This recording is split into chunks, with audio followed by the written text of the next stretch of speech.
What up, Fight World? It's your boy Ego, and I'm back with some more boxing. Gang. What's up with y'all? I told you I was coming back with a 2-a-day. This boxing game is too easy. I gotta challenge myself. So we back at it. I told you I was coming back. What's up with everybody? Anthony Jones, Ego's Army, salute. He was the first person in here. It said Mike and Roy off that magic road. We gonna get to it. The man HC Picks is back with another one, just like the other one. And he got Kobe Bryant. So we about to have a good show.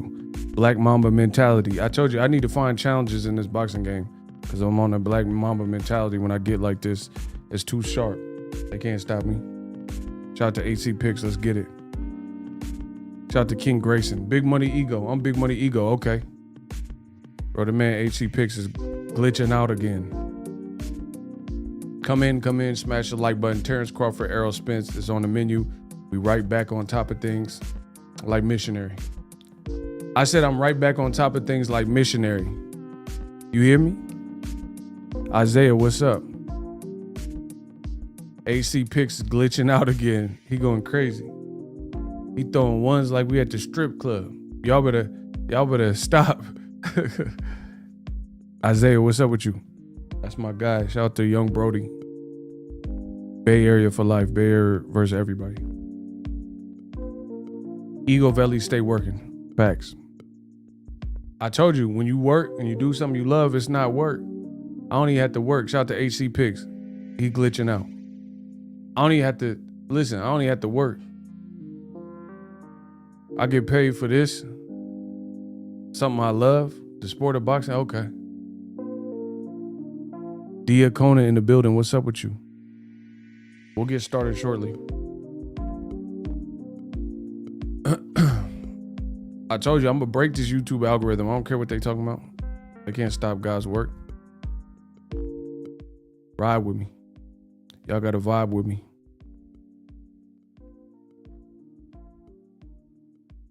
HC Picks glitching out on y'all.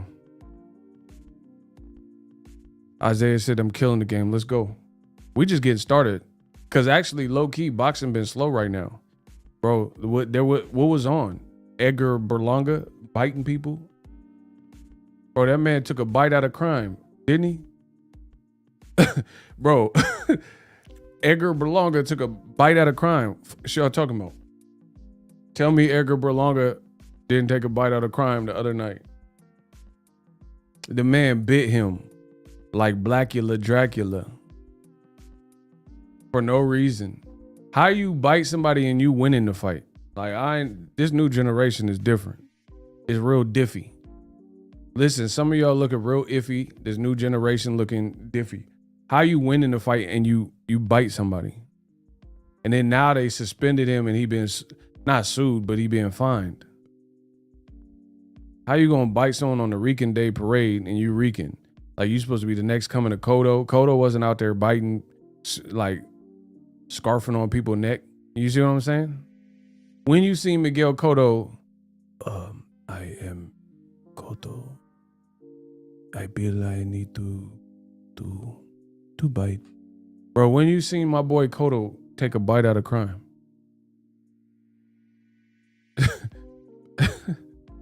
Y'all crazy, bro. Y'all just be biting it. Like this new generation, Ryan doing body shield challenges. Edgar Berlanga, he biting people. Bro, Edgar Berlanga, he think he a Street Fighter too.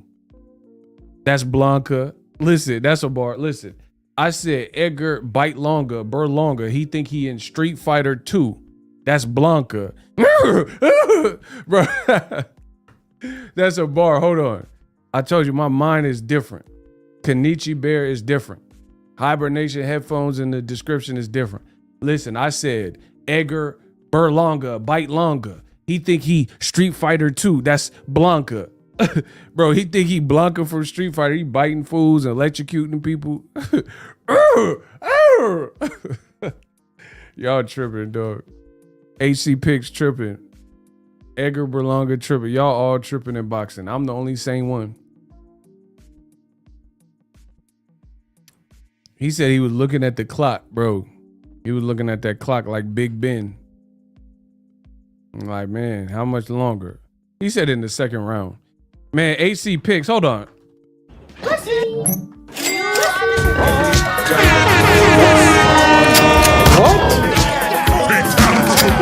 What? Yeah.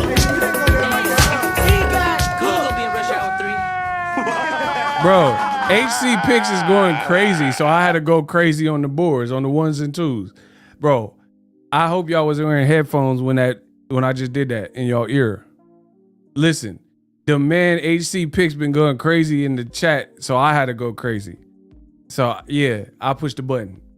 I pushed the button on y'all. Push the button. Shout out to Tucker Worthington. Y'all made me do this. I blame y'all. Y'all made me do this. I'm the best in the game. Shout out to AC Picks. He going crazy, bro. I had to go crazy. Listen, I want a piece of that. You want a piece of this Q? Let me get a piece of that. This man going crazy with the super chats. Look, bro, this dude's tripping. Hey, get the fuck out of here. Get the fuck out of here. Baby, you a baby. I know that. Shout out to HC Picks. I know that. This man going crazy both streams. Y'all better pay y'all tithes. Don't let this man do it. I already knew Ego would wild out. I can't stop. It feels so good wilding out on the ones and twos. I ain't gonna front. Listen, I ain't gonna front. All right, let's do a Boxing Ego roll call, and then we'll get started. Terence Crawford knocking Errol Spence out in 6. I got something to say. But first, let me know where you guys are from. City, state, zip. Yeah, city, state, zip. City, state, zip. Brr. Let me know where y'all from, and then I'll get started. My name is Ego. I'm repping California. Cali is active. Bay Area, to be more specific. Bay Area. Shout out to Hercules, California 510. You dig. Shout out to 415 510 707. You feel me? City, state, zip. Let me know where y'all from, and we get started. Shout out to Brooklyn, New York / Carolina. Shout out to LA. All my people in LA, 310. City of Angels. Let's get it. Where y'all from? Oh, North Oakland, 510. Shout out to Aguilera. Appreciate you. Shout out to Aguilera. Mobile, Alabama. Home, well, close to the home of Deontay the Brown Bomber from Tuscaloosa, Alabama. Oh my God. Shout out to Austin, Texas. Baton Rouge, Louisiana. The boot, 225. We're going to give you haters the boot. Shout out to Michigan. What up? Guillermo said Auburn, Washington. 98002. Shout out to LA. Baldwin Hills Village, you feel me? He said Mobile, Alabama just sound hot. Facts. Bro, them southern states got slave temperatures. That's what they had the slaves working in. Bro, listen. Bro, them deep south states, they got them slavery temperatures. Listen, I don't even know. Am I allowed to say that? Bro, that's where the slave stays, bro. They was slaving in the heat. I've been working on the railroad all the live long day. Massa got me out here picking the cotton. Bro, I ain't messing with no fighter from the South, cuz. Errol Spence, he running up hills. It's 110. Bro, this is some slavery temperatures. Bro, I don't even pick the cotton out of an aspirin. What? Bro, Errol Spence is running up an incline and it's 110 10 degrees, bro. Terence Crawford. Bro, these dudes these deep south dudes, they rugged. Bro, you seen the conditioning Jermell Charlo was in? He tried to knock Castano head off. Bro, tell me Charlo didn't try to knock Castano head off after he dropped him. Bro, I think Jermell and Jamal, I think they got anger issues. they ready to catch bodies. Like the Charlos be trying to body something. Listen, I ain't even gonna hold you. Them Houston boys, they be trying to body, you know what I'm saying? Like, you better not slip, trip, or fall, because the Charlo, if they catch you slipping, they gonna try to eliminate you. You know what I'm saying? They trying to kick you off the island like Survivor. Jamel hit Castano and his whole head said, douche. bro. Jamel hit this man so hard. Bro, he had like some real life anger issues, bro. Bro, the way Castano was, I can see clearly now. Bro, his whole head went upward. All you heard was gospel music. Take the shackles off my feet so I can dance. Just want to praise you. I just want to see you. Bro, when Charlo hit him with that punch after he dropped him, all I heard was Mary, Mary. Get the shackles off my feet so I can dance. I just want to praise you. I just want to praise you. Bro, when they try to finish you, all you hear is gospel music. Yolanda Adams. Donnie McClurkin. We fall down, but we get up. But you ain't getting up because the Charlos is on that ad. Bro, the way Charlo was hitting him so hard, that was so... Boxing is a brutal sport, bro. He hit Castano so hard. We fall down, but we get... Bro, he shouldn't have got up. Castano shouldn't have got up because that was horrible what he did next. Hey, hold on. What's up with these referees in boxing? Bro, these referees finna get sued. They be stopping the wrong fight and then somebody else getting their ad whooped the whole fight and then they keep the fight going. Like, bro, I've seen fights and then the person throwing 1,000 unanswered punches and the ref is letting it keep go, or letting it keep go on. And I'm like, why ain't stopping it? And then there's fights where it shouldn't be stopped and they stopping at a weird point.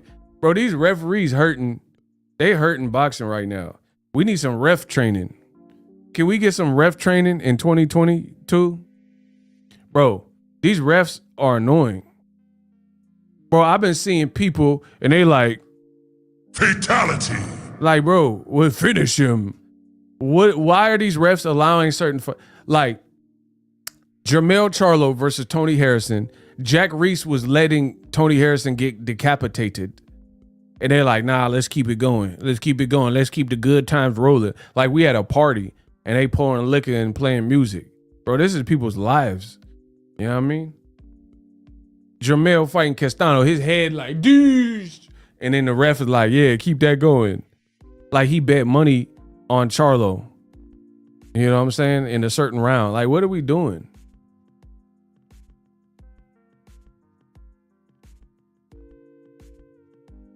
Austin is 98 degrees. Houston is triple digits. Bro, listen. Houston, Texas in general, but Houston specifically, Houston weather is bipolar than a bit. Listen, if you go to Texas, the weather is like, you ever get with a crazy chick? That's Texas weather. It's like a crazy chick that's like bipolar. Like thin line between love and hate type of thing. If he was abusive, you had to kill his ass. Bro, Houston weather is bipolar. You better have an umbrella and shorts. You better have a turtleneck and a swimsuit. You see what I'm saying? Like, you just got to prepare for anything. Because you walk, he's like, oh, it's a beautiful day. Psych, nigga. And then the weather would just change and it'd be storming and lightning. Bro, it went from the nicest day to thunder and lightning that I had never seen before. I was covering the Charlo fight. Bro, Houston weather said, oh, you thought I was going to be sunny, huh? Psych, psych. And it just changed like that. Like, you know how most weather is like a transitional period? Like, Bro, it went from sunny day to Noah's Ark. There's like flooding and I'm like swimming to the fight. I'm like, where? How do I get there? Like I was so confused, bro. It went from hellish hot to Noah's Ark in a matter of seconds. There was no transition, and it started lightning and thunder. You know when the thunder get deep, it like get like scary kind of. Like I ain't no punk with, but the thunder it get kind of loud, and you be like, oh, that, you know what I'm saying? Like when the thunder go off and your butthole pucker a little bit. Y'all don't know what I'm talking about, bro. When the thunder got that bass to it, y'all know what I'm talking about, and your butthole pucker a little bit, like just a little, you know. You get scared a little bit. You know what I'm saying? Y'all never had that? All right. It's just me? Okay.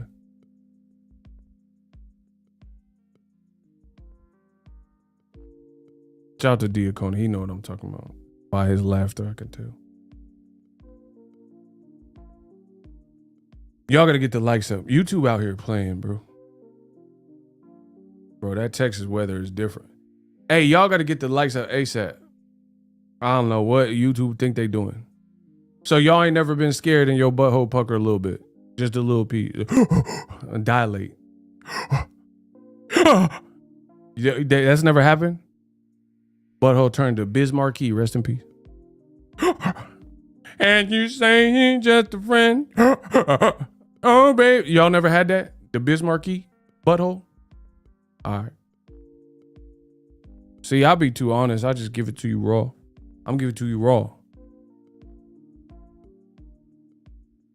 You gotta come to Mississippi.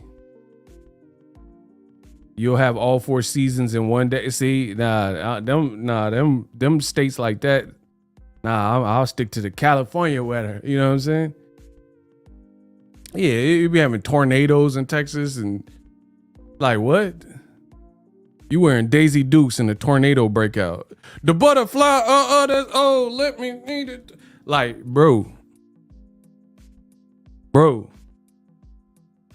The tornado and hurricane is coming in Texas, and you wearing Daisy Dukes. There's something wrong with that picture. The butterfly, that's let me see you Tootsie Roll. Tootsie Roll. Like, bro, you out in Texas like you finna go to the Freaknik, and then it start lightning and thundering. Arturo Gotti, nah. That Texas weather trick you. You watch the Weather Channel. Underneath it say JK, just kidding. Oh, you thought it was gonna be hot, huh? JK. Oh, that Texas weather different. Hey, Errol Spence be training in that. Shout out to 49ers for life. I love the name. $2. Errol Spence is gonna break Crawford down. Shout out to 49ers for life. I have more to talk about. Errol Spence and Terence Crawford. Y'all disrespecting Errol Spence. Listen, I don't care so much about who y'all picking. Y'all gonna pick who y'all pick. But the level of disrespect that I'm seeing for Errol Spence is disgusting. It's disgusting. So I gotta discuss it. Listen, I said the level of disrespect for Errol Spence is disgusting. So I gotta discuss it right here. Double entendre. HC Picks is back. He's snapping on you.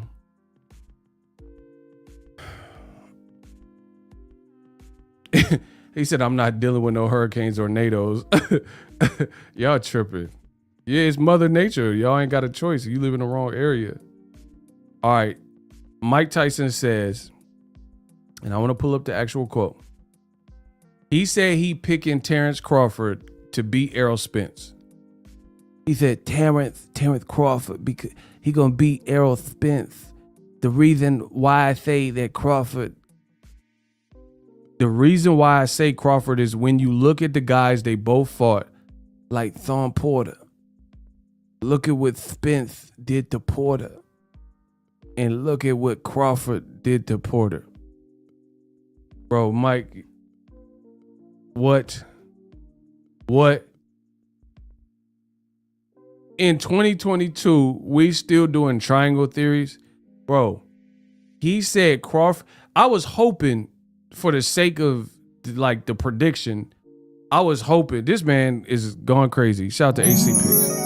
I was hoping for the sake of prediction that Mike Tyson had more of a thought out, prediction than that. He said because of how they look versus Porter. Like, how does Porter become the barometer? You know what I'm saying? The outcomes of two different fights. I mean, what is that?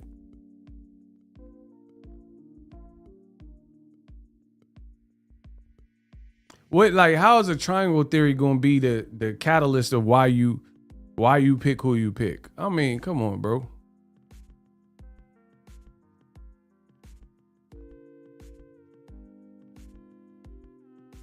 I guess Danny Williams is an all-time great because he KO'd Mike. See? Shout out to HC Picks and Soul Glow.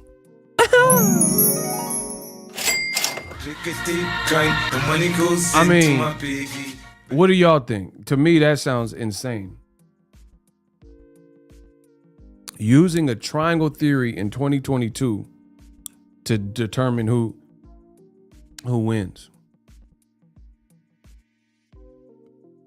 Like, that's why it's funny because, listen, I'm just being real. I'm not trying to beef with fighters and all that. I'm a grown man. Anybody don't like what I say or whatever, have a conversation with me. That's cool. We adults. But my thing is this. Sometimes fighters have this like omnipotent attitude and like, oh, you don't box, you're not a boxer, so you'll never understand. Okay, but when I talk boxing, it tend to make a lot more sense than a triangle theory. You feel what I'm saying? Like, people could say whatever you want. Like, sometimes boxers, they're on a high horse, like, oh, you don't box, you're not the boxer, so you can't,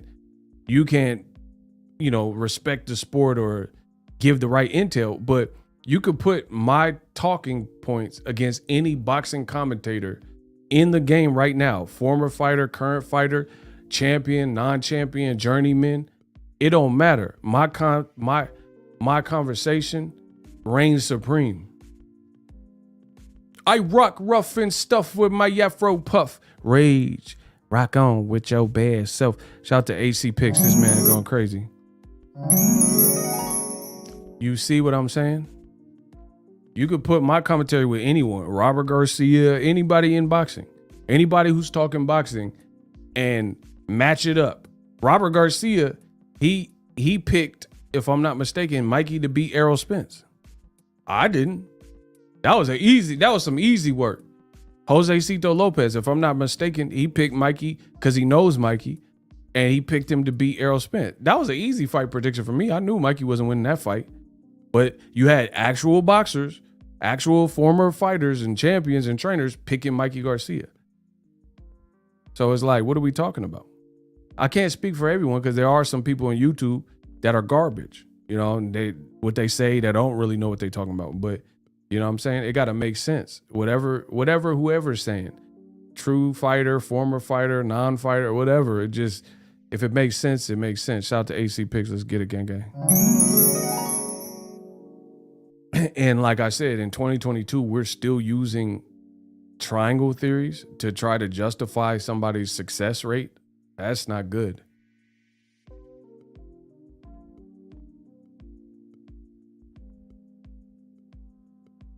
That's not good, people. Because it doesn't, you can't do boxing math to find out a winner. It doesn't work like that. You see what I'm saying? There's so many different dynamics, so many different, like, okay. Who had a better, listen, just hear me out. Who had a better career? Juan Manuel Marquez or Jeff Horn?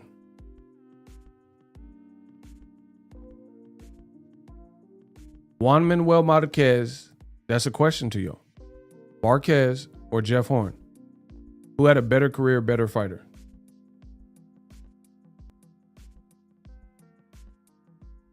Marquez.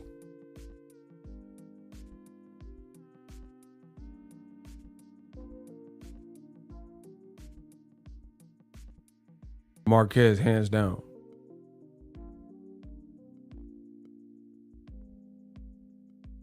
Okay, so people are saying Marquez.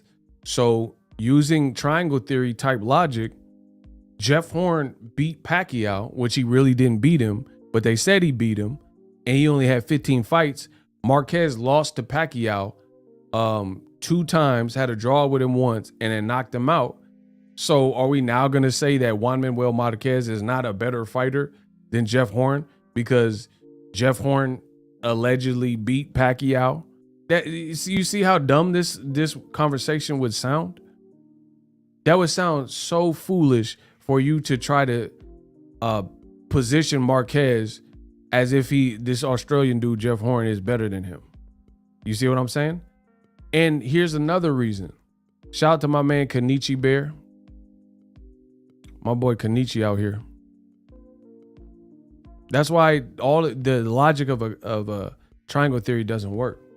Because many would argue.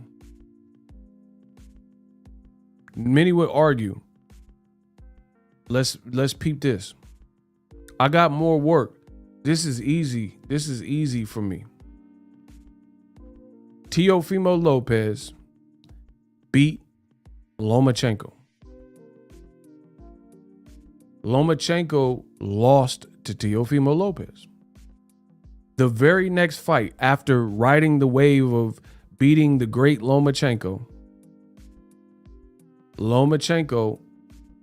goes on, and fights Teofimo leftovers, Kome and Nakatani.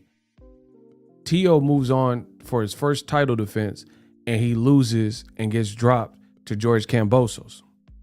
Now, fast forward to the future, and this is not a knock on Devin Haney, but the Kambosos that showed up in Australia and how he fought, I think Lomachenko would beat Kambosos. Devin did beat him. That's not even a mystery at this point. Devin schooled him. But Loma, so how would you explain Loma? Loma looks like he has what it takes to have beaten Kambosos. Especially how Kambosos look, because you can't not adjust with Lomachenko. He's good enough for that. I don't think he's where they rate him, but he's definitely good. You know what I mean? So how would you then explain Lomachenko loses to Teo, Kambosos beats Teo, but most people would probably argue that if Kambosos and Loma fought, Loma would probably win. So once again, the only reason I can't actually complete this trifecta in triangle theory is because Devin Haney got the opportunity instead of Lomachenko, so we couldn't see it through. But I would bet money that Lomachenko would beat Kambosos. Styles make fights. Styles make fights. Shout out to Kenichi. I used that one. He said Victor Postal got stopped by Gary Antoine. I said that earlier today on my earlier stream. But no one's yelling that he's better than Bud. Bud went the distance. That's what I'm saying. Here's another example of like foolish triangle theories and why they don't really amount to anything. Y'all got to get the likes up though.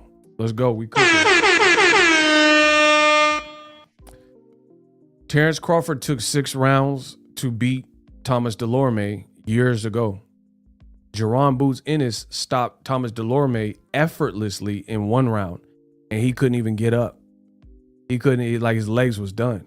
So that doesn't automatically mean that Jerron Boots Ennis, without a doubt, would beat Terence Crawford because they had a mutual opponent and Crawford took more rounds to beat him. The same type of triangle theory goes with Mayweather-Pacquiao. Pacquiao's whole career in the second half was made off of the back of Floyd Mayweather's name. People were talking about how Floyd fought De La Hoya, right? Floyd fought De La Hoya and he went the distance and then Pacquiao stopped him. Floyd fought Ricky Hatton when he was undefeated and stopped him, but Pacquiao stopped him sooner. But then when Pacquiao fought Floyd, he got destroyed. So what does any of that mean? Who cares if Pacquiao stopped Hatton and De La Hoya sooner and Floyd didn't? Or Cotto and Floyd went the distance at 54, but Pacquiao stopped Cotto. If I'm not mistaken, Cotto was at a catchweight in the Pacquiao fight. So you can't, you know what I'm saying? It's very naive, and there's a naivete in trying to do a triangle theory, because to think of a triangle theory as just cut and dry without looking at the details, then that's just foolish. You can't look at, okay, Floyd fought Cotto at 54. Pacquiao didn't fight Cotto at 54. They fought at different years. Cotto was coming off of avenging the Margarito loss. Pacquiao fought him after Margarito had beaten him. So there's like inherent differences that one would have to factor in. So like, as far as saying Errol Spence loses because of a mutual opponent, that sounds crazy. Here's another, bro, I could literally do this all day and can't nobody stop me. My brain is too intelligent. It's another stratosphere. Here's an example. Kell Brook, I thought he pretty well neutralized Shawn Porter. Is that fair to say? Kell Brook, he neutralized Shawn Porter pretty good. Is that cap or fact? Watch how I work. These boys can't beat me. Kell Brook did a good job of neutralizing Shawn Porter pretty good with the jab, and he clearly won.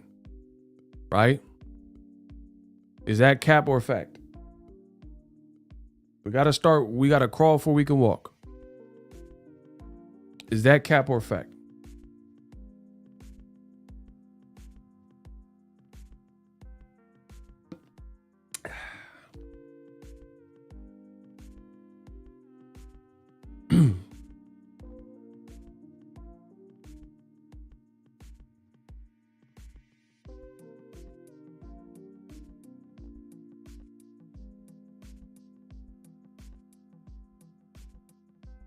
All right.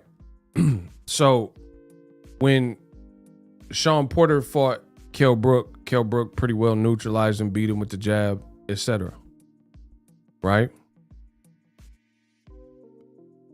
But then when Shawn Porter later fought Errol Spence, it was an all-out type of war, nonstop action. And then Errol drops Shawn Porter, and then, wins in the back half of the fight. But then when Errol fought Kell Brook himself, he stopped Kell Brook. You see how none of this adds up. So Kell Brook nullified Shawn Porter. Shawn Porter gave a war to Errol Spence, but years before that, Errol Spence fought Kell Brook and he stopped him in Kell Brook's backyard, giving him his second loss in a row. So it doesn't, none of that stuff matter. You see what I'm saying? What does that mean? Nothing. You can't pretend to operate based on like these far out triangle theories. What happens in each independent fight is what people have good and here's another reason why triangle theories really don't work and sound stupid, is because of this. Y'all got to get the likes up. Triangle theories really don't work for this reason, is because Kell Brook, if he fought Shawn Porter in 2014, I don't know the exact year, but we'll say 2014, he fought in between that Ugas, Keith Thurman, Eric Bonet, and all these fights, and gained more and more Danny Garcia, and gained all this experience in between there, and then fought Errol Spence in 2019. So all that experience from Danny Garcia and Keith Thurman and Broner fights, Berto fights, and all that stuff, that's learning. So triangle theories don't work because you negate the fact that people have the ability to grow year upon year. Sometimes in a month you can improve. You see what I'm saying? That's like, would you judge my channel in its totality, or would you judge my channel off of my first video that I did on YouTube? I mean, we're talking about different levels, because every video I did after every video I did got me to this level. So all that stuff is stacked and compounded. So this is what's in front of you now. I don't have the same resiliency. I don't have the same composure and confidence years in of handling my business in boxing versus when I first started. So you know what I'm saying? It's like, we can't pretend to compare these things. You know, Antonio Margarito knocked out Sergio Martinez. But he was like young. He was started boxing late. He got caught. He got knocked out. He later became a beast, beating Kelly Pavlik's. And had he fought Margarito later, the Martinez that was beating Chavez Jr., Kelly Pavlik, and slept Paul Williams, I think he would have beat Margarito. But Margarito caught him at a time where he didn't know what he knew. You know what I'm saying? You sure about that? Sure about what? What are you talking about? Y'all got to speak complete sentences. I'm a grown man. Am I sure about what? I'm always sure about everything I say. If you're not sure, that's on you.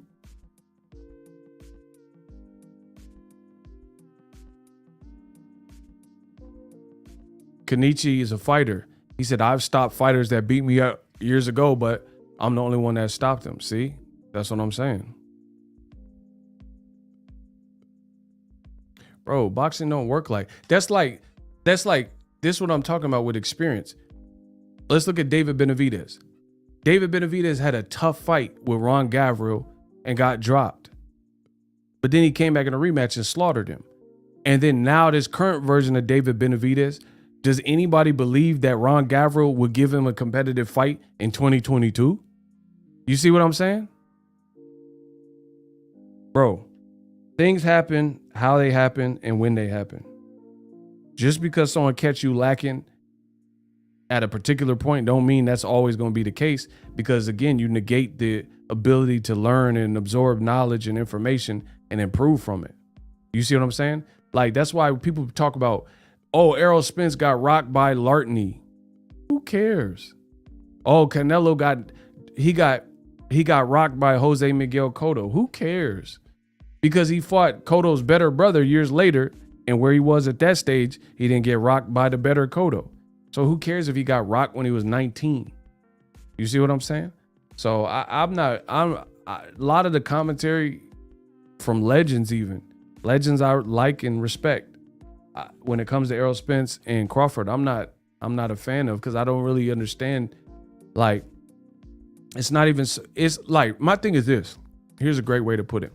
It's not even so much who you're picking, because I don't really care if you think Errol wins or Crawford wins. It's the explanation. That's what I have a problem with. And you have to understand, in boxing, if there's mano a mano, two people fighting, you know what I mean? You really have a 50% chance of being right or being wrong. This guy's going to win or this guy. So everything is reliant on the explanation to see if what are you observing? What have you seen? What are the traits? What are the patterns? So when your explanation sounds far out, it makes it hard for me to cope with or understand where you're even coming from.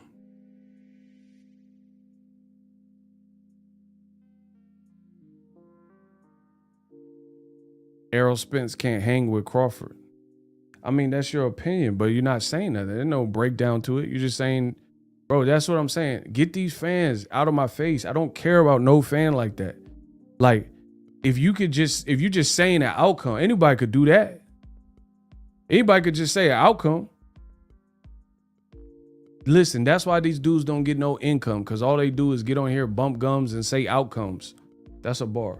Listen, that's why I get the most income. These dudes don't make no income, because all they do is bump gums and talk about outcomes. Bro, anybody can just, the reason I got respected in this game is not just spewing out garbage and saying a winner. Ego, you too paranoid of Crawford fan. That's what's up. Block him. Thank you. Thank you for your support.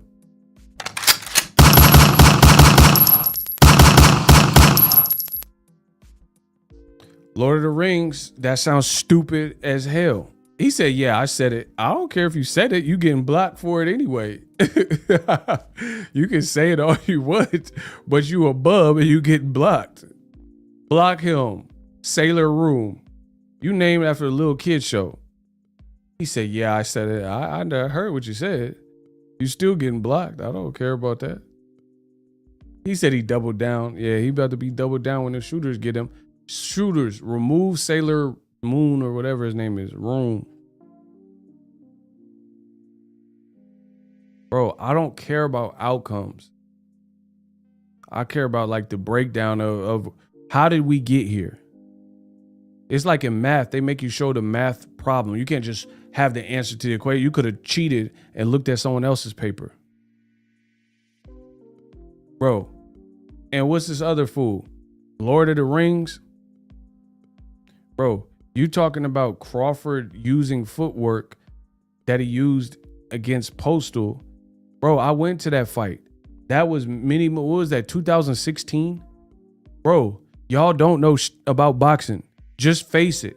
Just sit back, buckle up, and watch me because you don't know about boxing.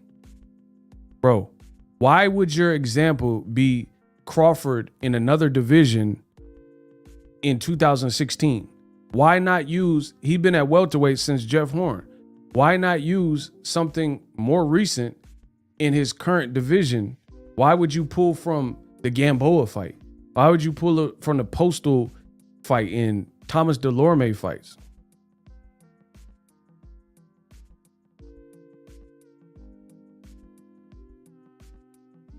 Hey, block Lord of the Rings. You sound foolish, bro.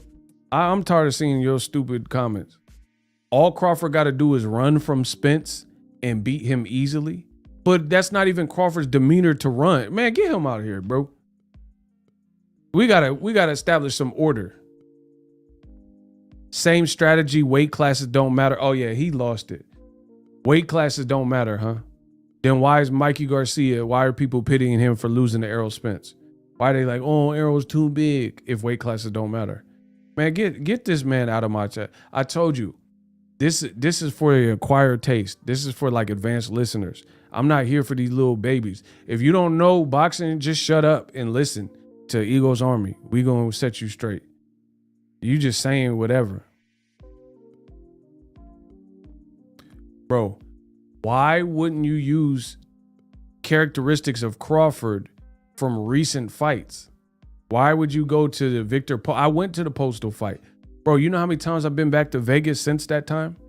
We had a whole pandemic since that time. Like, why not use current Crawford? So if you're going to say he's going to use this movement, what fight did he use this movement in recent memory at welterweight?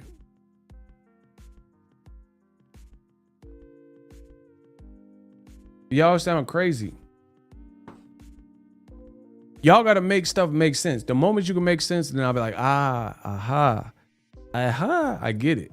But y'all not making sense, bro.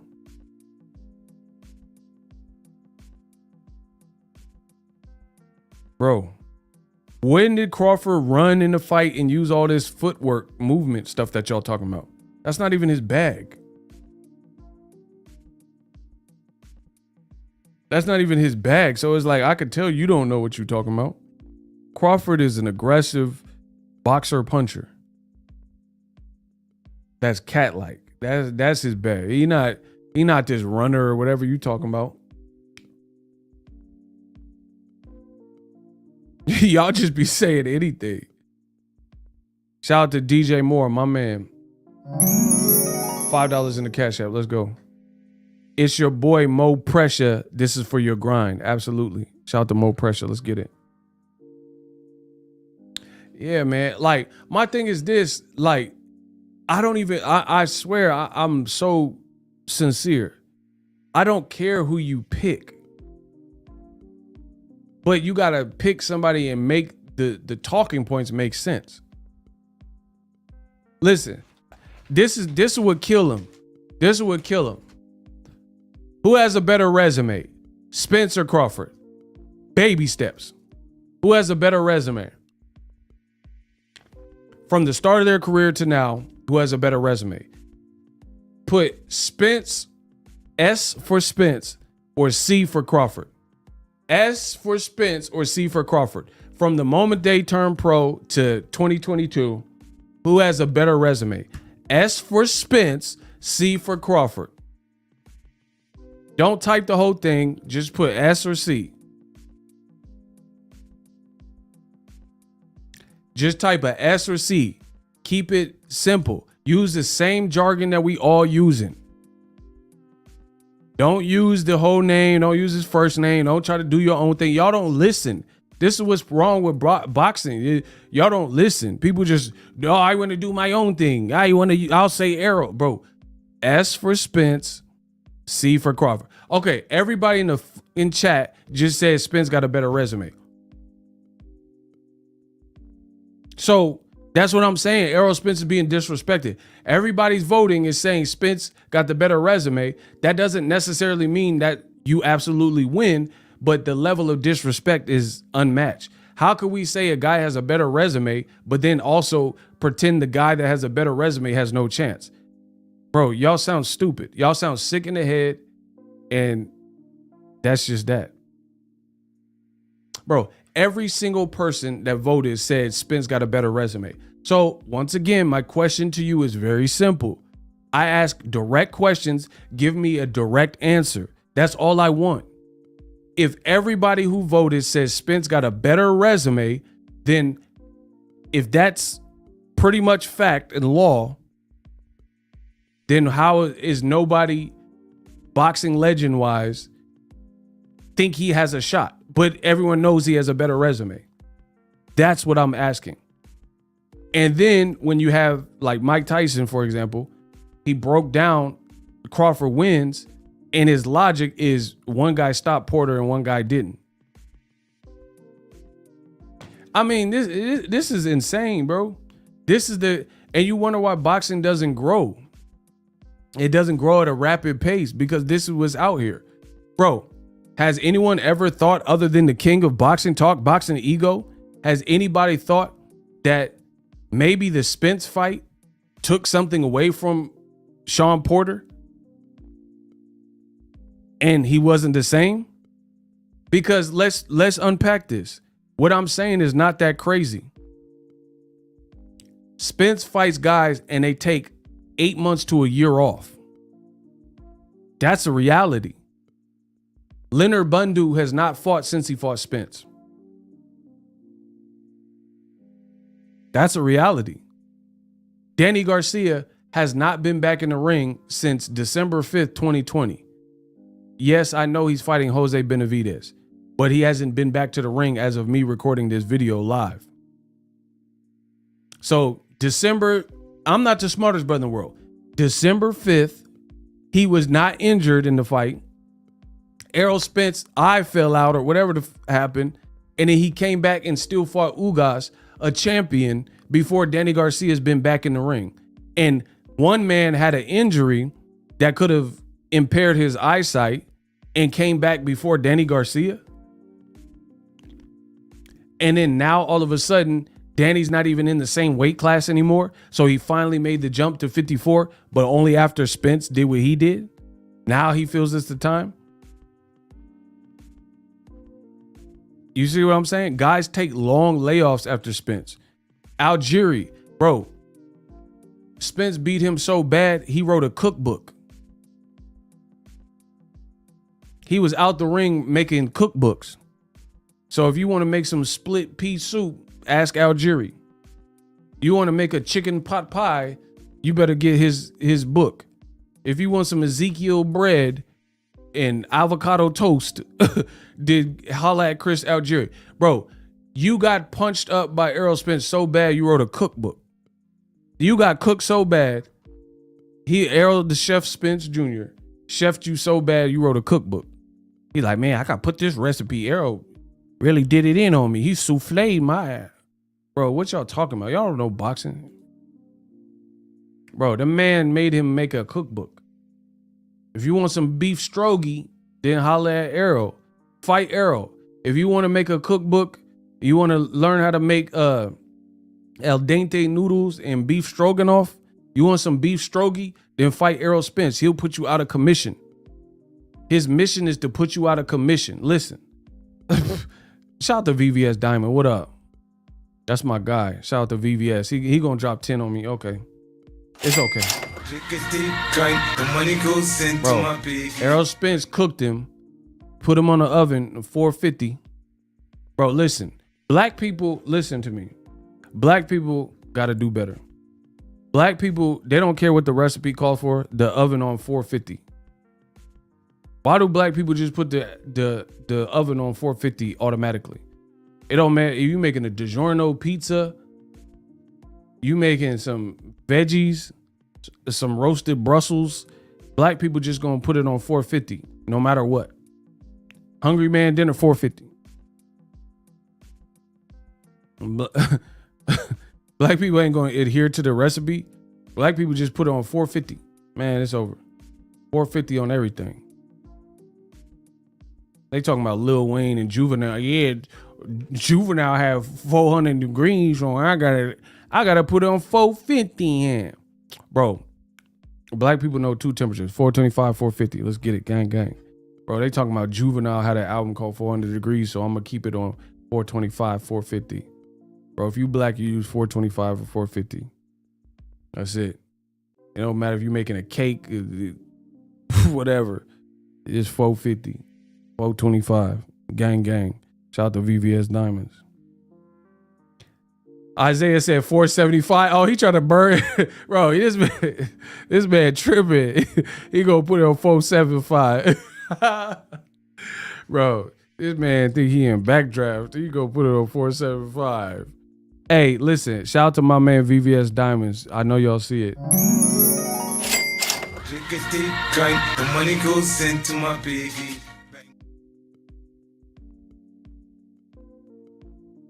Bro, the man beat Chris Algieri up so bad he did a cookbook. That, bro, Phil LaGreco, like I don't even know where he went. Bro, Errol hit him so hard. He did a cookbook too. Bro, bro, he had a cooking channel on YouTube. Errol Spence punching these dudes up so hard they turn into chefs and stuff. Chef Boyardee. Bro, Phil LaGreco, he fought and he had a YouTube cooking channel. Bro, Errol Spence will, if you want a career shift, fight him. You'll be the next TikToker doing them TikTok dances and stuff. Bro, fight Errol Spence. You'll be a TikToker in no time because you got to take some rest. You're going to get a little sweepy. You're going to have to take a resty rest, take some time off and reassess. Errol turned Bundu into a voodoo doll. Facts. And Keith Thurman got cracks and didn't do that. Mikey Garcia, bro. Mikey Garcia, where did he go? He fought Eric Morales in a exhibition after Errol Spence. Like his comeback fight was Eric Morales. Bro, Errol Spence hit you so hard, your return fight is Eric Morales. He about 50, 750. And you coming back fighting Eric Morales. Man, come on. Y'all got it up. Bro, I'm telling you, Errol aged you in dog years. Bro, come on. That's a different breed. Bro, if you fight Errol, you finna age like Benjamin Button after them punches. Listen, he gonna age you in dog years. All dogs go to heaven. Listen. You gonna look like Comet from Full House. You fight Errol. That's just how it's been.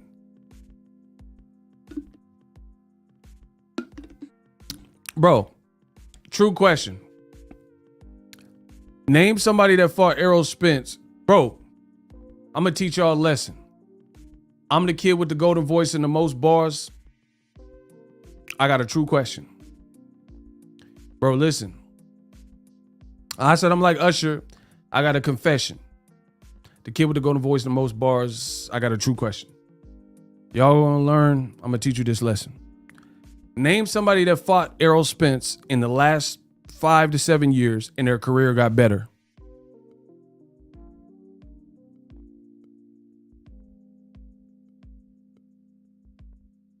Oh, y'all trying to play dumb? Okay. Let me ask again. Name somebody in the last 5 to 7 years that fought Errol Spence and their career went on an incline instead of the decline.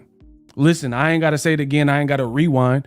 Name someone that fought Errol Spence and their career got better right after. Bums. Y'all some bums. Bro, y'all some bums can't deal with the talking points that I talk. Name about Errol Spence person that he fought in and I say 5 to 7 years because we're talking champion Errol. Bro, name somebody that Errol Spence fought and their career got better. Bro, don't worry about me. I got a vendetta. I get cheddar like I got a vendetta. Never been better, got a vendetta. Listen, name somebody that Errol Spence fought that their career got better after he fought them in the last 5-7. Name somebody. Kell Brook. This man said he was like depressed and drinking alcohol and doing drugs and wanted to retire. And he said he spent Christmas alone and he felt like nobody loved him and all this stuff after fighting Errol Spence. Bro, I said I get cheddar like I got a vendetta. I get cheddar, I got a vendetta. Bro, I'm a tear y'all up. I'm gonna hack y'all up. I'm gonna destroy everything you touch. Tupac said it. Listen, I'm the prodigal son. Shout out to VVS Diamonds. You know. Ah! The money goes into my piggy. Triple G ruined Brook, not Spence. Man, how you know that? How you know that with that fake thinker pose? Who is this, bro? You look like an extra from The Wire. Get him out of here, bro. You a hater. You a hater, bro. You look like you will follow your girl. Listen, I ain't gonna front. You look like you will follow your girl. You look like one of them jealous type. I know the type, bro. Bro, you the one that fight. You like you like bro, listen. I ain't even gonna fold. I ain't gonna hold you, bro. He looked like he followed his girl and put cameras all over the house. Bro, you hear what I'm saying?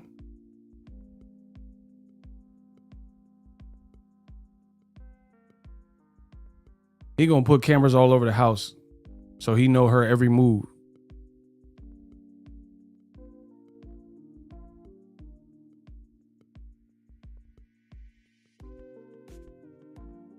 Bro, you know them dudes like that be like super jealous?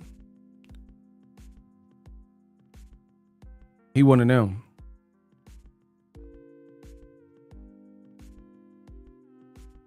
Block Eduardo and back up from the camera when you take a picture. Get him out of here. You look like one of them jealous type too. Bro, look at all the jealous males is coming. They following that girl. I saw you walking in the rain. I'll leave myself. You ain't leaving until we gonna put you out. Bro, he said I'll leave myself. No, you won't. Marquise Black gonna escort you out. I saw you walking in the rain. He got cooked. He got cooked, y'all. He got cooked. Bro, that man said he looked like a bobblehead. Word. Get him out of here. Get him out of here, bro. Y'all want to hate. Bro, y'all some bums. I'm going to keep asking y'all. Name someone who fought Errol on their career looked on the upside. It looked better. Ugas, he ain't been back since. We don't know. Errol Spence turned Ugas to a Cyclops. Errol Spence had the Black Force, Air Force. Listen. I said Errol Spence was at the weigh-in with the Black Forces. That's high tops. Fought Ugas the next day, turned him to a Cyclops. What are we talking about? Optic blast. Listen, y'all ain't gonna last. I said he turned into a Cyclops. That's an optic blast. I said Errol Spence weighed in and then put on the Black Forces. That's some high tops. Next day, turned Ugas to a Cyclops. Hit him with the optic blast. Y'all not gonna last. Bro, I'm gonna blast y'all. Listen, I'm gonna blast y'all. Oh my gosh, bro. Bro, the man turned him to a Cyclops the next day. That's a bar. Bro, he was out all the way chunked up looking like the Goonies. The truffle shuffle looking at. Bro, name somebody that Errol fought and they looked better and their career got better. Leonard Bundle, retired. Algieri, cookbook. Lost again to Conor Ben. Took a long layoff. Who else is out there? Porter. Porter had one victory and they lost to Crawford and retired.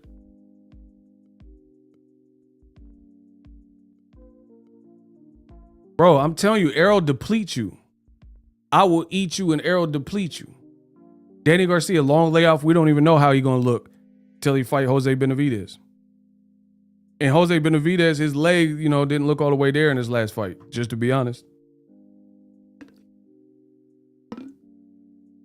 But that's who they putting Danny in there with as a first fight. Ugas, bro, he been on long layoff.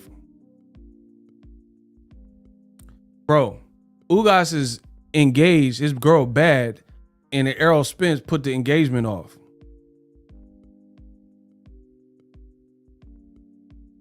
When they getting married, see? Do you see what I'm saying? Bro, he been engaged for 3 years. Errol Spence, you can't be at the wedding, at the chapel with that Ugas eye. You see what I'm saying? Bro, Errol messed your whole wedding up. You at the wedding like, I do, and you guys. Bro, Errol messed your whole wedding up. Bro, day before, you singing like Jagged Edge. I just want to get married, your address. And next day, it looked like you got hit with a Jagged Edge, like you got cut with a Jagged Edge. Bro, I said, the day before you fight Errol, you singing like Jagged Edge. I just want to get married, your address. The next day, it looked like you got cut with a Jagged Edge. Bro, you can't be at the wedding looking like a Cyclops 2. You be at the wedding, one eye swole, talking about I do. Listen, that's a bar.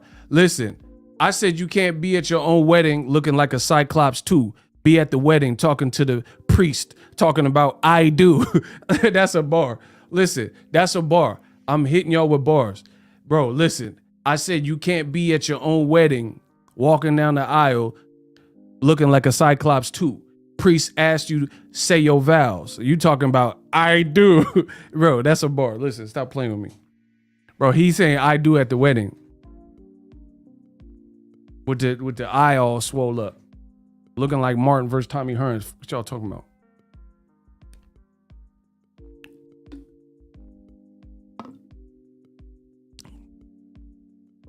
Bro, I'm telling you, that's the stats. Errol Spence, guys don't be looking the same. I said I could kill y'all with 5 lines. That's a haiku. Errol Spence turned Ugas to a Cyclops 2, walking down the aisle, talking to the priest. He said, I do. Listen, I said I'll kill y'all with 5 lines. That's a haiku. Errol Spence turned Ugas to a Cyclops 2, walked him down the aisle, said his vows. He looked at the priest like, I do. Bro, listen. The bars is tough, but get off my nut. Let's get it. Bro, I told you there ain't nobody better than me in boxing. Bro, listen. I said I'm going to kill him with 5 lines. That's a haiku. I'm going to kill him with 5 lines. That's a haiku. Errol Spence had Ugas looking like a Cyclops 2, walked him down the aisle, talking to the priest, spreading vows, talking about I do. Bro, his girl is bad and his eye was all f***ed up. He was crying tears of blood, like Interview with a Vampire.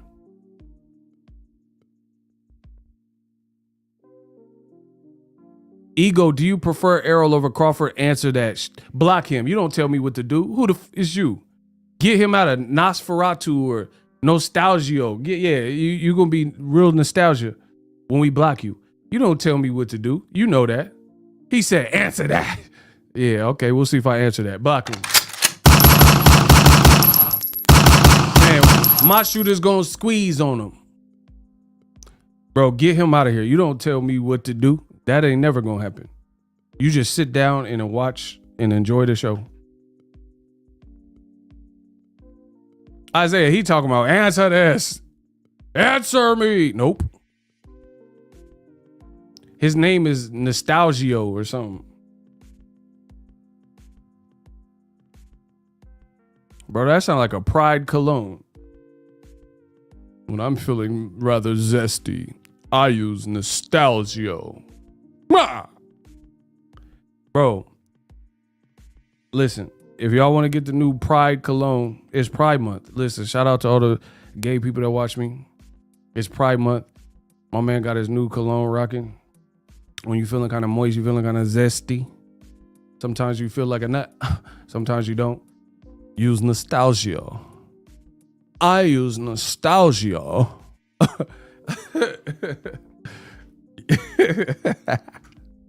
Bro, don't try to get the BLTs on me. Much love to everybody. I know y'all they want to give me like the baby, but I don't got no problem with nobody.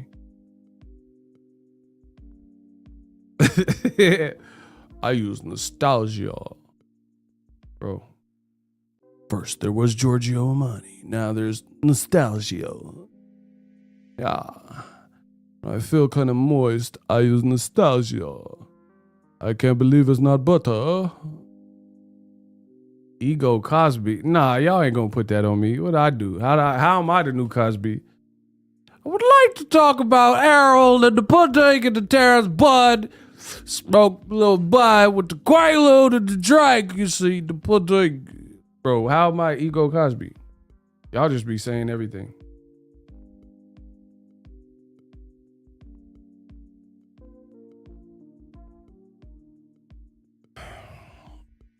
All I'm saying is Errol Spence being disrespected. That's for fact. Like, people acting like they can't see no chance for him to win.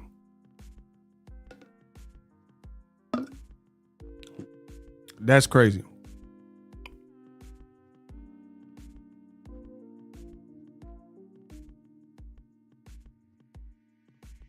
Ego, you great with the invitations. I don't even know what that means. Invitations. Yeah, smash the like button.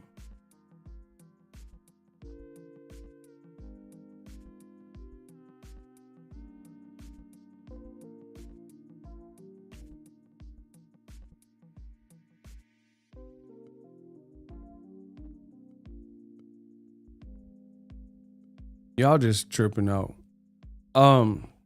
Anyway, great fight. Crawford, Spence, best of luck. But I do see an Errol Spence disrespect, and it's crazy. Bro, name someone who fought Errol and their career got better after fighting this man. The scary thing about Errol is this.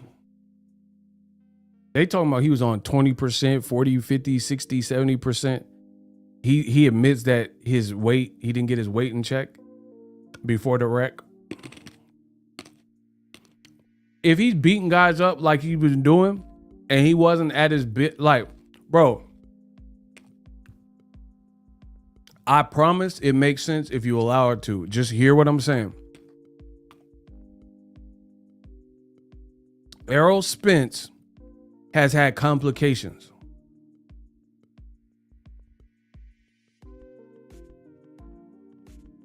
Car wreck.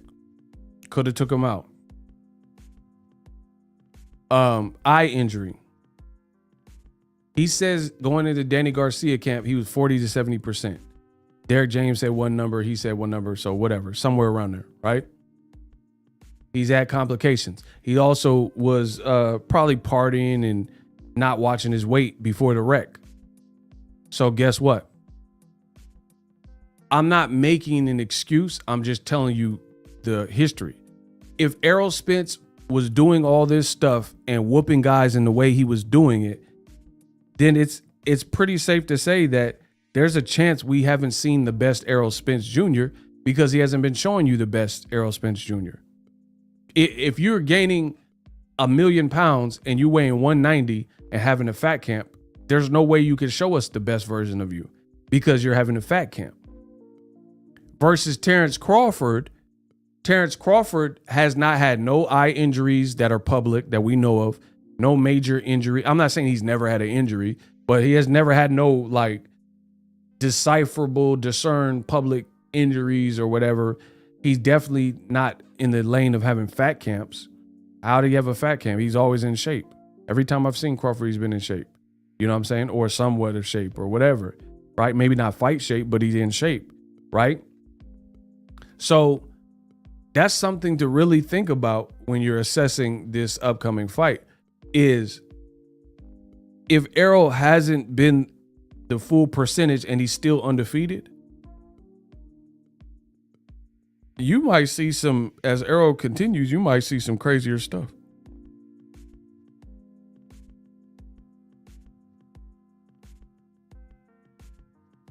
You see what I'm saying? Like, even on my channel, bro, I be killing off the easy stuff. I don't wait. Imagine if I don't wait. I wake up when I want. I get up when I want. I do what I want. Imagine if I got up every day at 4 a.m. So I'm killing right now just as is. But I don't have a dedicated even schedule. I just do what I want. And I'm still killing. So imagine if I like just put it in my brain and say, hey, every day you up at 4 a.m. every single day. You know what I'm saying? Certain people, when they have insane talent levels, they can kill you off of not even the best showing of themselves. Like, I know I haven't shown the boxing world everything I can do. Y'all never even heard me rap or like dial in, or like I am, necessarily even worked on a editing project that was like my baby that I really put crazy time into. You see what I'm saying? So that's the same thing. Could be the same thing with Errol Spence. You got people and they got layers and wrinkles to them that no one even knows about. And people that are watching and listening to this right now, if you're not doing everything you could do, you're working a job you hate. You're not living, you're not showing the world the best of you. You see what I'm saying? This happens every time. Imagine if you're insanely talented at something, you're a painter, but you're not putting your paintings as a priority. You're working at a job that's stressing you out that you hate. Imagine if you quit that job, got enough to survive, and then you went all in on your paintings. You see what I'm saying? Every day in and day out. That's what we're talking about here. Shout out to Obi. I'm also thinking outside the ring. Crawford has extra intangibles and motivating factors. Spence has been disrespected for a month. Crawford for years. He wants to be great, be a legend, be respected. Appreciate you. Bro, I'm just saying, like, Errol Spence has had identifiable trials and tribulations that are super public, that everyone knows, and he had to grow with those times right in front of your eyes. So imagine if he reaches a level of like, I got my head on the right track, good people around me, good energy around me. That could make him more dangerous. That's all I'm saying. Because if he's dangerous and he was having fat camps, this is not my opinion. Errol Spence said before the Porter fight and the Mikey Garcia fight, he was 180, 190 pounds. So if he enters the Crawford training camp off the heels of Ugas training camp and he's not at 180, 190, then he already has a head start, and he beat the brakes off of Mikey and he beat Sean Porter, who came to fight. Does that make sense? So I'm all looking about the intent. Like, for example, Crawford don't have no excuse as far as like anything that we know about that has hindered him.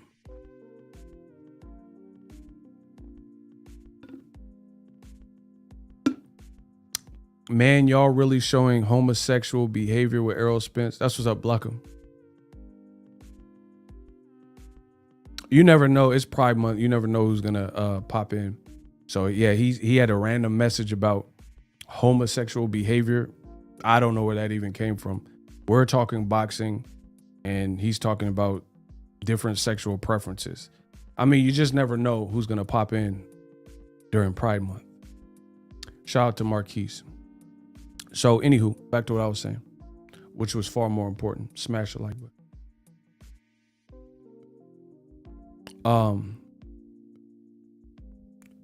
But we don't know about no major public like issues that would have kept him from greatness. Errol Spence had to work through several public issues that were known to everybody, and he worked through it in front of your eyes. So without a doubt, in my mind, Errol Spence is far more battle tested. It's that simple. Like, I tend to give more, like when I'm talking about experience and battle tested, that's something that I give when I'm doing fight predictions. I give a person that, like, Yes, okay, you could be Bevo and you haven't had the fights of Canelo and you can still beat him. I get it. But what I'm saying is when someone's battle tested, that shows me something. That shows me like Triple G and Abel Sanchez, they put out this cap and they said Triple G never been hurt in amateur fights, pro fights, or sparring. They thought that was cool to say. I don't like that. Give me a Floyd Mayweather over a Triple G any day. I don't want no indestructible fighter that's never been hurt. You know why? Like I said then, I'm going to say it again. If you have a fighter that's never ever been hurt, what do you do if somebody brings that out of you?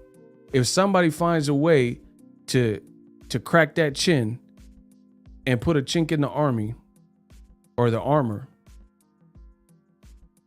put a chink in the armor, how would you even respond if you've never been in that situation? That's not a good thing to me.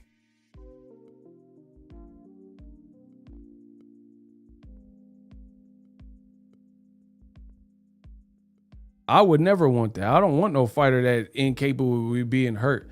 Like, of course you want someone with a good chin. I get that. But to say he's never been hurt before? Nah.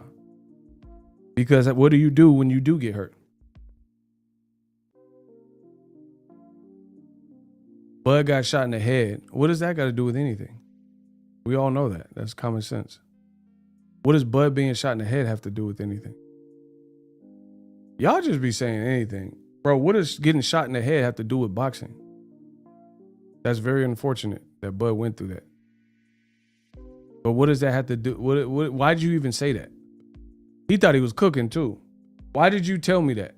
Like as if I didn't know it and randomly. What does being shot in the head have to do with boxing? So you think Errol Spence gonna pull out a gun in the middle of the fight? What are you talking about? Y'all just say the dumbest thing. The kids say the darndest things. Like, why did you tell me that? Is the ref gonna pull out a gun? Like, why are we talking about people getting shot in the head as if it somehow relates to the fight?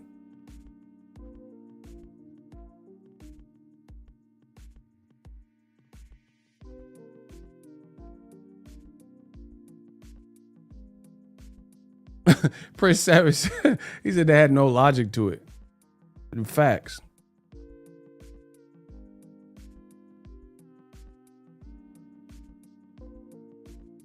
One could argue, what does a car wreck have to do with boxing? Oh my gosh, y'all just saying whatever, bro. First of all, the car wreck don't have nothing to do with boxing. The car wreck has something to do with the man's character. Getting shot in the head, what, like that's not, bro, what, how does that show, getting shot in the head, how does that show your character?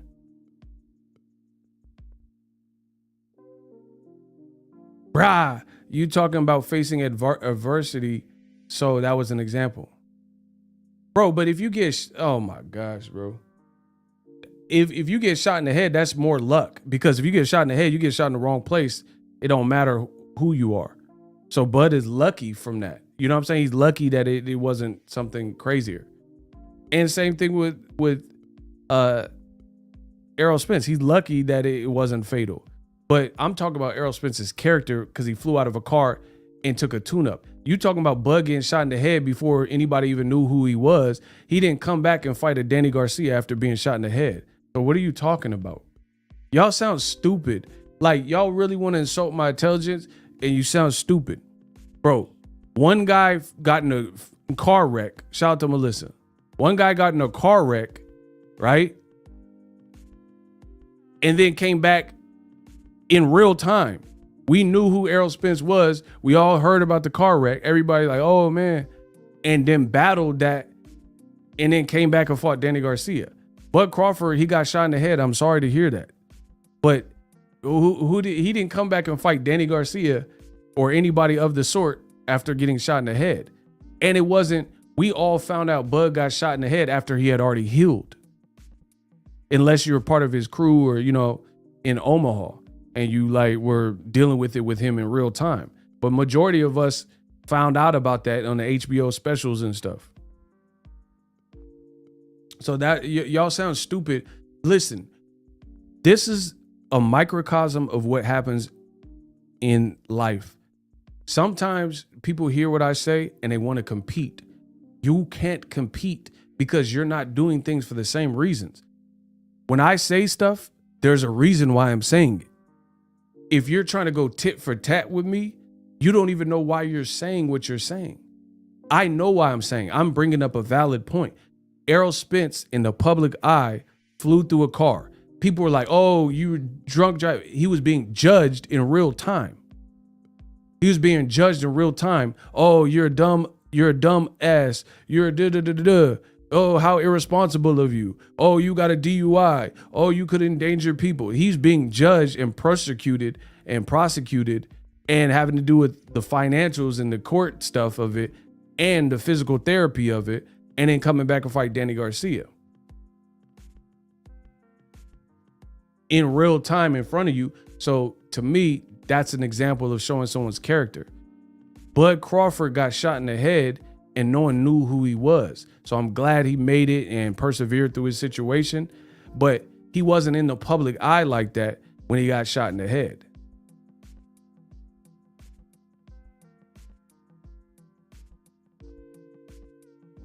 Okay, so what if you knew that Crawford had to learn how to walk and use the right side of his body? Bro, what the are you guys slow in the comment section? Bro, I don't know what his physical therapy consisted of, but what I do know is he wasn't in the public eye. See, you can't, when I speak with such certainty, with such authority. I know what I'm saying. So if you can't comprehend it, I don't know what to tell you, because I know I'm speaking eloquently. I know I'm speaking clearly. I'm not undermining Bud going through physical therapy or whatever, but what is 100% fact is at the time his trials happened, it didn't play out in front of the world. He wasn't ranked number 1, 2, 3. That's a fact. Errol Spence was on the pound for pound list when he's flying out of cars. Bud was not. So it's different when you're under a microscope and you have to face that battle and that persecution in real time. If you can't understand how clearly I'm saying this, that's your fault.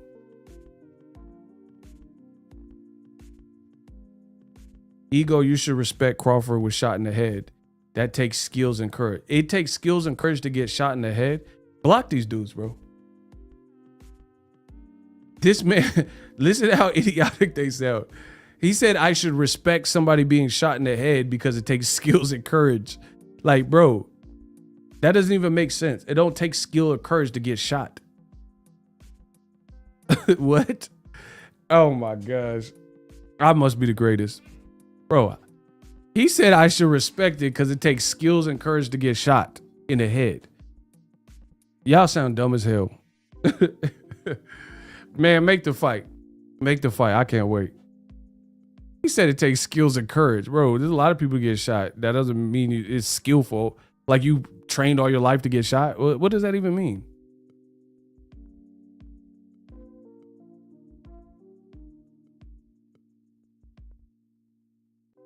I'm a Bud fan too, but they think Crawford is Superman. I don't know if they joke. I don't know what. I don't really care.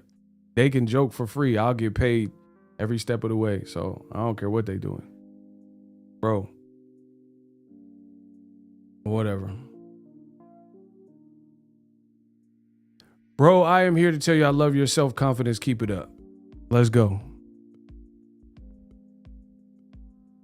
Bro, you're not going to convince me that first of all, everybody got trials. I got traumas and stuff that y'all don't even know about. That's everybody in life. See, bro, if some people know some of the things I've lived through, y'all don't even know. Because I don't glorify. I've never revealed some of the things that I've lived through on this channel. So y'all don't even know that. Everybody got a story. So I'm not here to compare tragedies and who lost the most people and who, like, that's stupid. And again, you're missing the whole point if that's your aim. Your aim is to compare everybody got tragedy, bro. Bud fans are worse than Canelo. Bro, they something else tonight. You just saying anything. Smash the like button, bro. These dudes is goofies. Bro, Errol Spence was on the pound for pound list when he flew through the car. Bud was not. Bud was not. So he got to live and recover from his situation at a different rate and a different time. Errol Spence, everybody was there. TMZ was posting about his car wreck. Nobody was TMZ wasn't posting about Bud getting shot in the head. Y'all sound stupid. You sound stupid, bro. TMZ was not posting about Bud getting shot in the head when it happened because he wasn't on a scene like that. TMZ was, oh, Errol has a gun by his bed and he's in the bed with the car wreck, and they were doing that. So it's a completely different situation. But again, you want to insult my intelligence?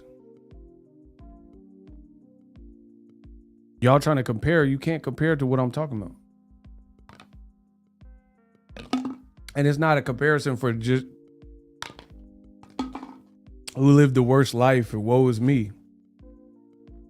That's not what this is about. I'm saying Errol Spence continues to show you his character. It's that simple. Errol Spence did not need to take Danny Garcia.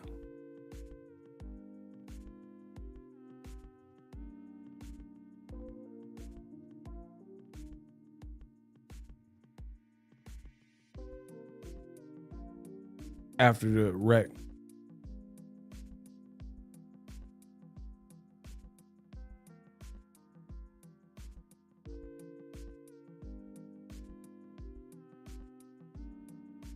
Errol Spence didn't need to fight Ugas fighting a champ. Why is it so hard for y'all to understand? See, that, and the funny thing is when I stick up for what's right in boxing, people say, "Oh, you're pro Errol. You just on Errol's side and all this goofy stuff."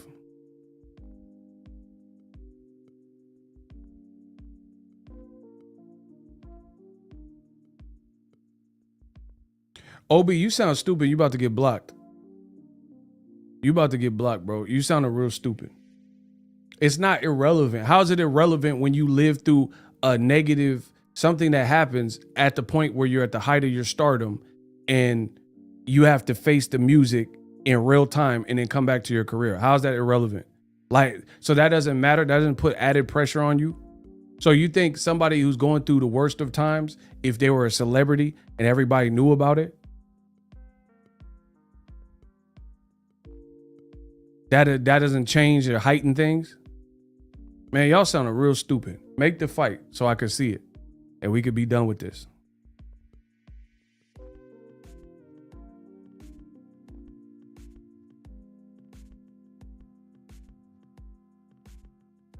Keith Thurman didn't have the injuries Errol had, and he didn't receive this energy.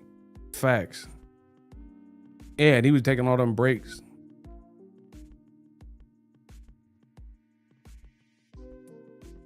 A bunch of clowns on here tonight. Facts. Victoria, facts. I'm a Bud fan, and I hear what you're saying about Spencer's character. Bro, these Bud buddies is like going crazy. They going crazy. Like, not everything needs to be compared. Like, in no way did I say anything negative about Bud's character.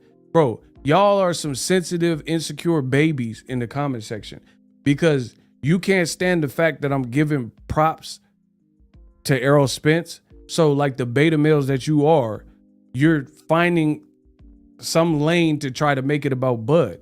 See, that's what's wrong with the world. You can give somebody their own props without trying to attach something else to it.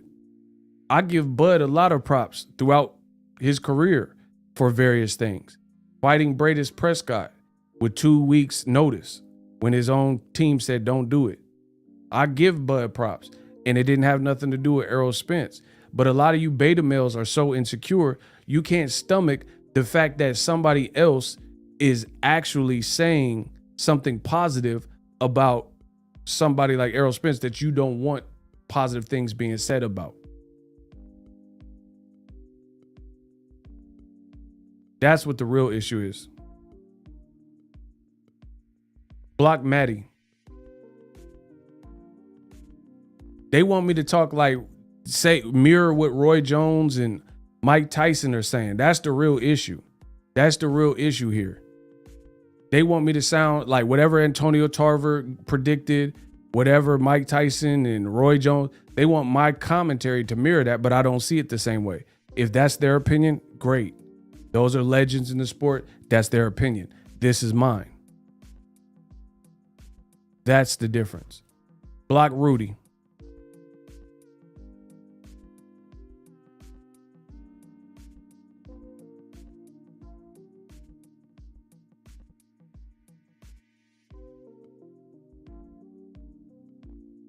Shout out to Marquise. Bro, boxing is full of sensitive babies. They think to like one guy, you gotta hate the other. To see somebody's light shine, you gotta dim somebody else's light.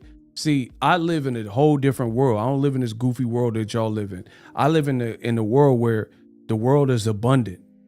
I don't hate on other people, what they're doing, other people making money, because I live like a king. I live a world full of abundance. When you live a life full of abundance, it don't matter what other people are doing, because it's not like the U.S. Treasury is going to stop printing money. I don't worry about it. I know if I focus on me and my empire and my brand and my mission, then I'm good. I don't worry about the next YouTuber. See, that's the problem with the world. These are the societal things that you see, right? You got so much people this social media got y'all minds out of whack. You got people like YouTubers, they be studying me and watching me and trying to compete with me. You can't compete with me. There's no one in boxing that could compete with me because you don't know my next move. The only thing you could try to compete with is my yesterday's work. And that's not good enough, because while people compare and compete, you're competing to stuff I've already done. That's how the nature of YouTube. You're competing with something I've already put out. So I'm already working on the next thing. That's why the only competition I have is myself. How can you compete with my old work? You have to wait for me to drop something for you to mirror it, duplicate it, emulate it, copy it, hate on it. I'm already moved on to the next thing. You see what I'm saying? So it don't work like that. Bud has the weakest undisputed run in history. That might be true, because Usyk's run was pretty tough. World Boxing Super Series. Josh Taylor, he had to go through some Ramirez's and Regis Prograises, and you know what I'm saying?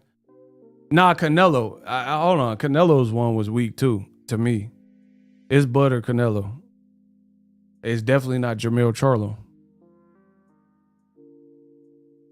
It's either Canelo or Bud, one of them, for sure. And that's just how it happened for him. But that's what it is.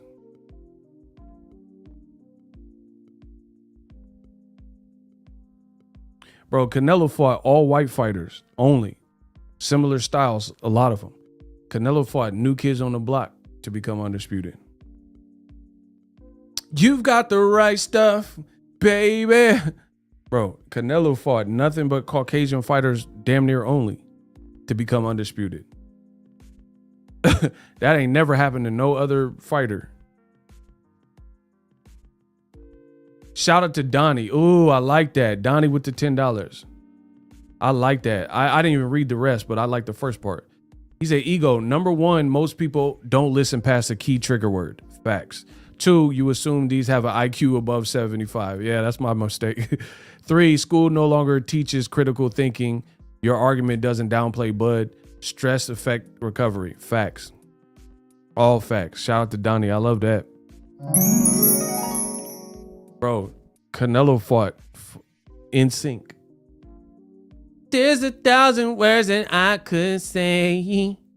Make you go home. See the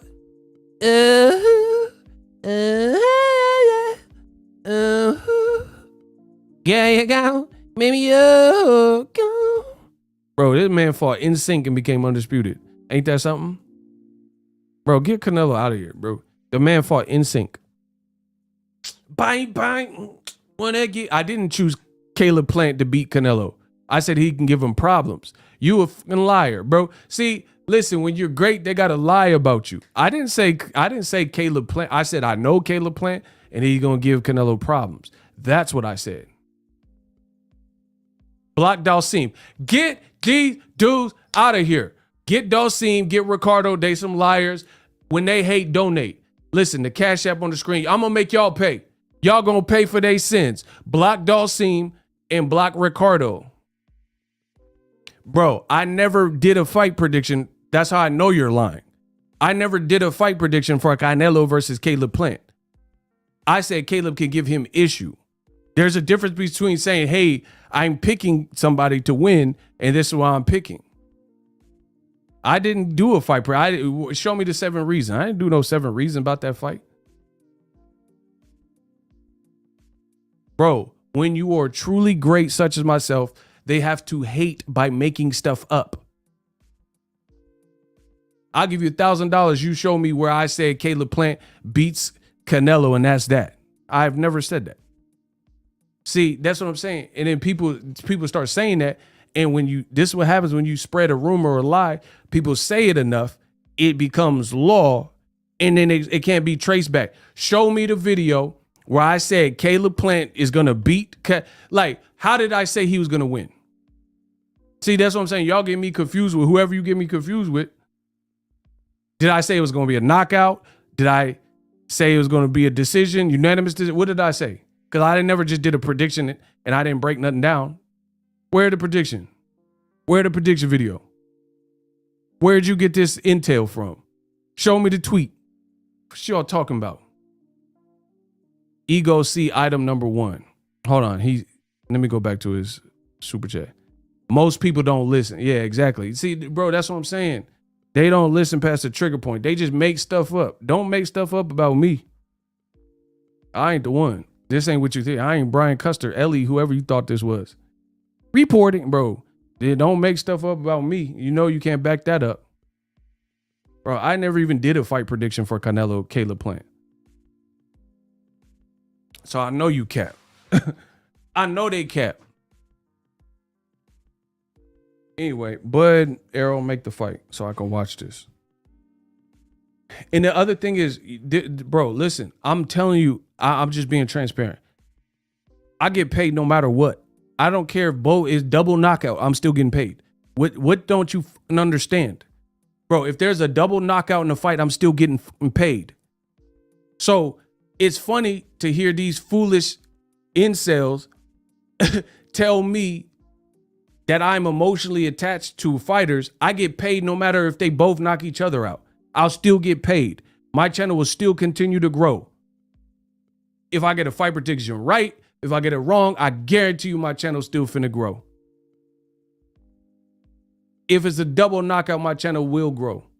That's a promise. So if anybody has the carte blanche to do what they want and not be affected by outcomes, is me, because I get paid regardless. If Terence Crawford knock out Errol, if Errol knock out Crawford, if they have a double knockout, if it's a draw, I'm getting paid regardless. So I don't have a horse in the race because I'm a fan of boxing. I like both. They can both knock each other out. I still get paid. There's that. There's nothing more to it. I don't even do sports betting, so I don't lose. Anytime there's a fight, I earn. That's why I'm killing these dudes. Put them in the earn. Listen. I said anytime there's a fight, I earn. That's why I'm killing these dudes. Put them in the earn. I'm giving you your eulogy. It's just you and me. Listen, I give you your eulogy. It's just you and me. Anytime there's a fight, I earn. Put these dudes on the mantle in an urn. I don't lose money in fights. I don't sports bet. I don't gamble. I don't do drugs. I don't have kids. I haven't drank alcohol in over a year. Bro, I'm winning. Life is peachy. I don't care who wins. Oh, come on. You're in love with Errol. Bro, if he wins, the best man wins. What they talking about? Men lie, women lie, but egos still get paid. Facts. So it's like these dudes, there's too much beta male energy for me. Bro, I'm winning and keep pushing a hard line, moving a hard line on my brand, no matter what an outcome to any fight is.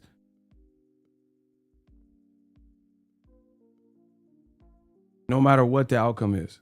I'm here reporting boxing, giving you, I give my opinion and stuff, of course. But I win regardless. Name a fight where I took a L. I'll wait.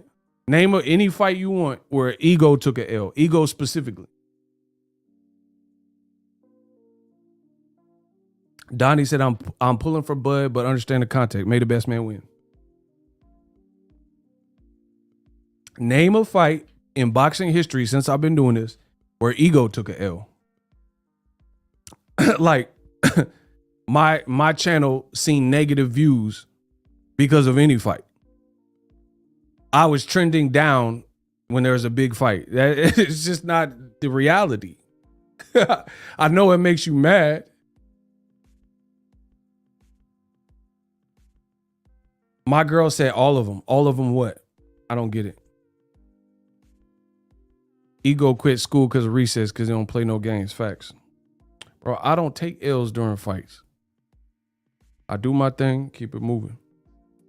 And if you understand boxing, you understand the nature of it. Gonna be a winner, gonna be a loser.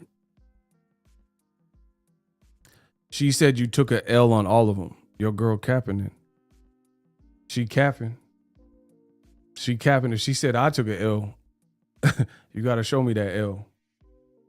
Because the Cash App, the super chats, the growth, the subscribers, the audience retention all say a different story. Mike Biggs, what's up? What's up with you?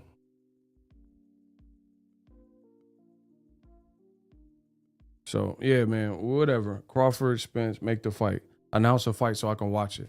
I don't care. May the best man win. But I still feel what I'm saying. I think Errol Spence is being hated on. Like, how's everyone against Errol Spence? Come on, bro. Everybody's just against him. Everybody in a fight like this. Everybody wasn't against Manny Pacquiao. Bro, how come everybody wasn't against Manny Pacquiao? I knew he was finna lose. Shout out to Mr. Two Piece Texas gang. The money goes into my piggy. Bro, how is it so like unanimous that Errol Spence Crawford, like, and it's crazy because you got fans. I see a lot of fans of boxing, and they rocking with Errol. But I'm talking about boxing legends. Almost everybody picking against Errol. Almost everybody. Shanti, what's up? Shout out to my man from Texas. Bro, almost every legend is picking against Errol. Is that really how every legend sees the fight, coincidentally? Bro, I'm going to break the internet. I think Ugas got a better welterweight resume than Crawford. Listen, change my mind. I dare one of y'all. Listen, I dare any one of y'all could get it. Any one of y'all could get it. Tell me how Ugas don't got a better resume than Bud at welterweight. Boop. Bro, boop. Hold on. Somebody changed my mind. Y'all can't do it. Y'all ain't got enough nuts.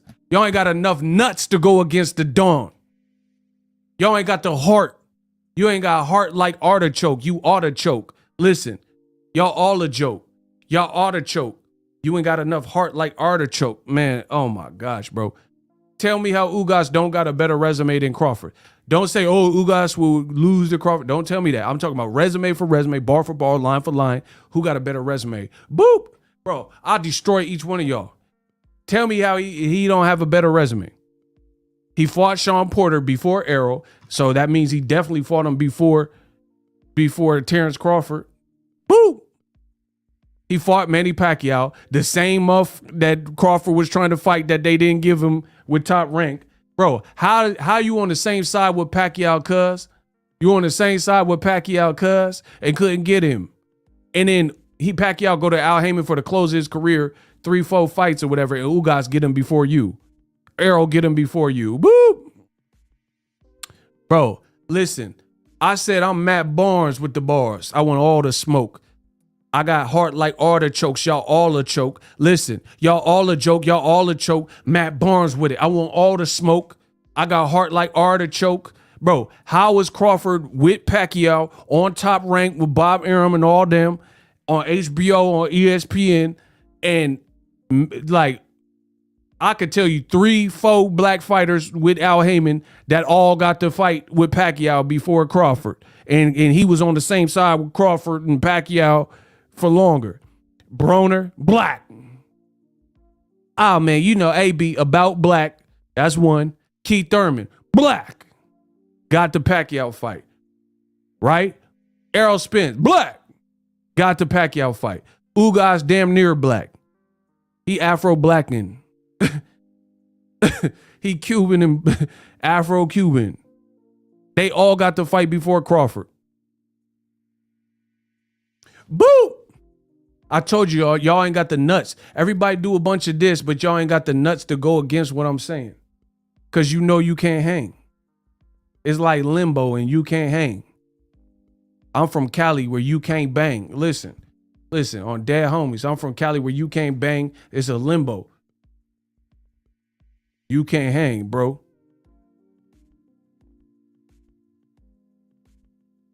He said they trying to control the betting odds and secretly bet on Errol. Bro, I ain't seen no eventful fight predictions that are picking Crawford. And I'm not saying if you're picking Crawford, it's a bad pick. I'm not saying that. But I ain't seen nobody explain why they picking Crawford that made sense to what Crawford is or does. Who got the best Crawford prediction?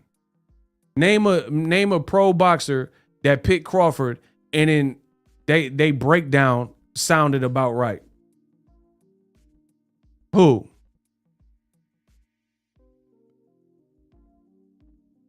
Bro, name a pro boxer that got a Crawford prediction and it sounded like, oh, this is dead on. Not just the outcome, because that's 50-50. Either Errol's gonna win or Crawford's gonna win. I'm talking about analytical breakdown, educational, enlightening breakdown. That they broke down all these things that you agree with. I ain't seen that. I heard people say, oh, Errol gonna get whooped, he gonna get dropped in 6 and just generic stuff. I ain't seen nobody break it down into no, molecules that I can, digestible pieces that make sense to me. Beyond the surface level of, oh, he beat Porter better than you beat Porter, or he stopped him and you didn't stop him.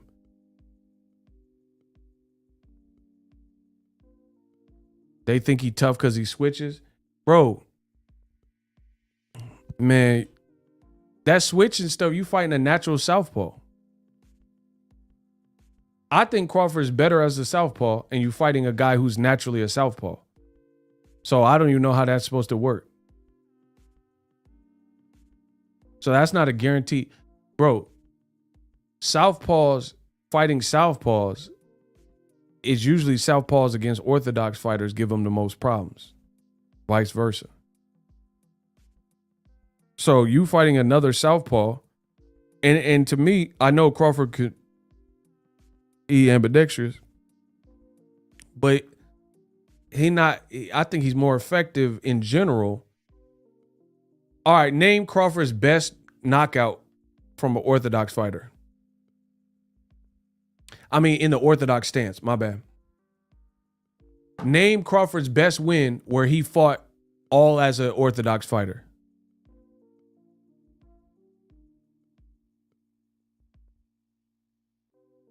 Name it. Okay. Name a fight where he stayed as an orthodox fighter and was doing like the craziest of work. I think he stopped Mean Machine orthodox. I'd have to go watch it again. I think he stopped Mean Machine. But that's after struggling in the southpaw stance. What fight? So it's like, it's cool to have the ability to switch, but some people switch and it don't even make sense. Like you can't just be switching in and you getting picked off at range in this stance. So, you know, that's not necessarily going to be an advantage if the switch don't make sense. So he's going to have to use that sparingly.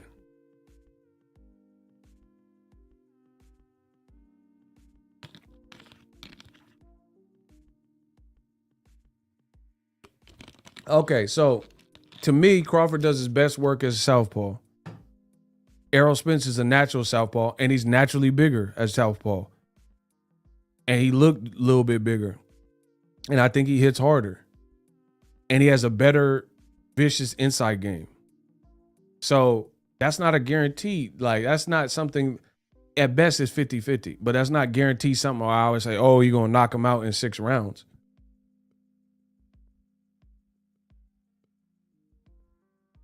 Crawford is southpaw, but Errol's southpaw. So what's that supposed to mean?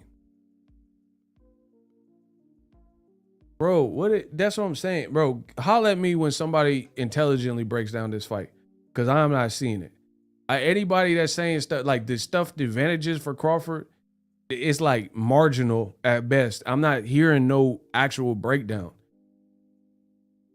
Just switching don't do that. Danny Jacobs switched and got caught in transition versus Triple G. You switching ambidextrous, that ain't enough, bro. Because the switch got to make sense.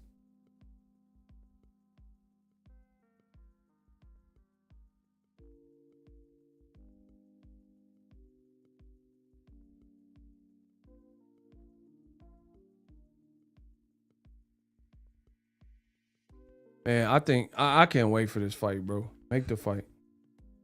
Make the fight, bro. Crawford is an orthodox fighter. I don't know what y'all talking about. That's what I'm saying. People just making up stuff, saying he a southpaw. Bro, he switched to southpaw. He a natural right-hander that's ambidextrous. Bro, Errol is really breaking people bone. That's not even funny. Like, I'm being real. He breaking people bone. So if Crawford thinks he's just going to go in there and, like, walk him down. And then, see, I heard Roy say something like, he said, Errol ain't a one-punch knockout guy.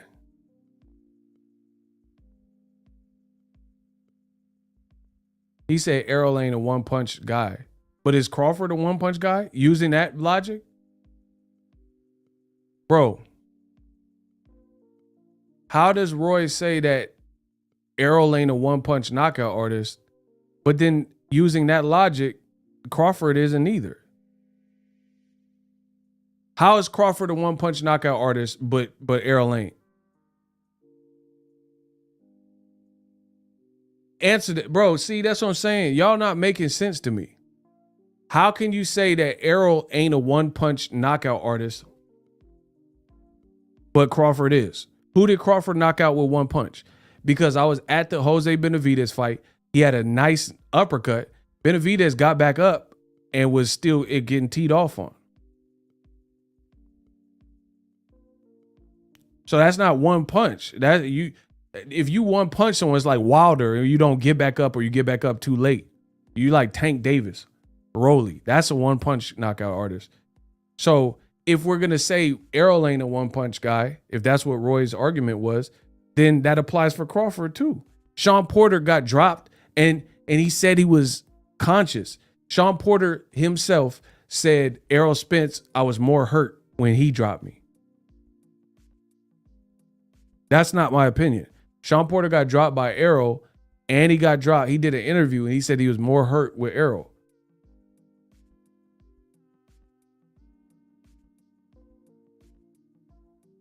So you know what I'm saying? I don't get the breakdowns people are saying. I really don't. Like, it got to make sense. Okay, so if you're going to say Errol's not a one-punch guy, then Crawford's not a one-punch guy either at welterweight. Who is he one-punched? Mean Machine? He threw the gang of punches and was tearing them up. Wasn't one punch. Amir Khan, bro. Put Errol Spence with Amir Khan whatever year Crawford fought him, and somehow Amir Khan was standing up in round 6. Amir Khan would be broke up by oh my God. Who believes, what year did Crawford fight Khan?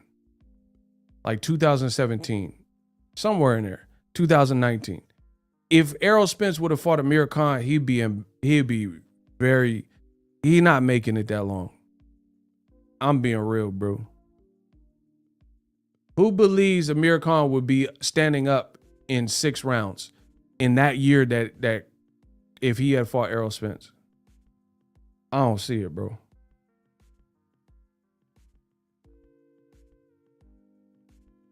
Who believes that Amir Khan would still be standing up in 6 rounds? Danny Garcia stopped Amir Khan in 4 rounds at 140. Terence Crawford at 147. Amir Khan was still somewhat awake, and bro, there's no way he would be not awake. There's no way Amir Khan would be awake for 6 rounds with Errol.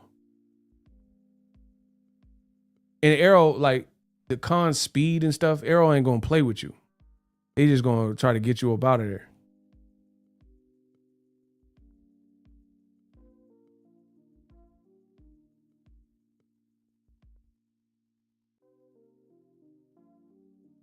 So that's what I'm saying. Like y'all, I know y'all want to like what you like and stuff, but you got to make it make sense to me, bro.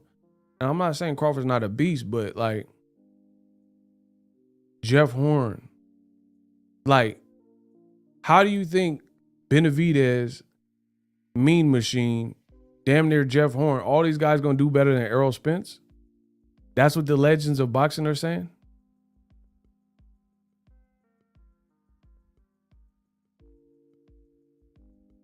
Like, I don't see it.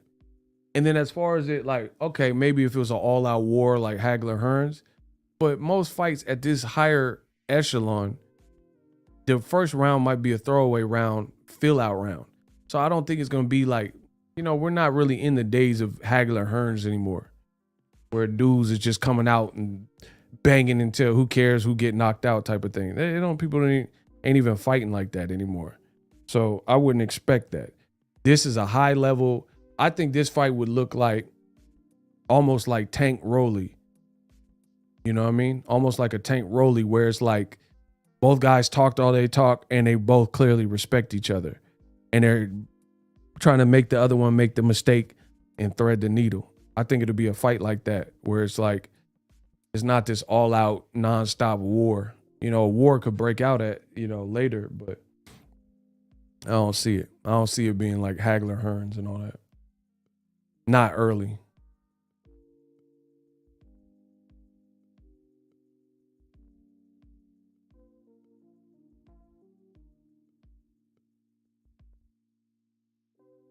Who do y'all feel has a better jab? E for Errol, T for Terence.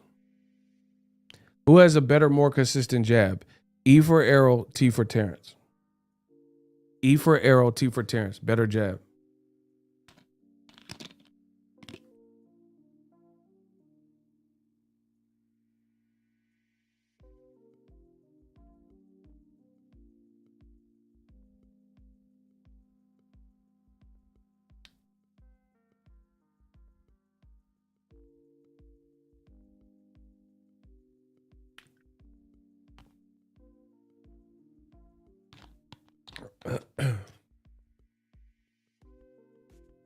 I think it's Errol Spence for sure.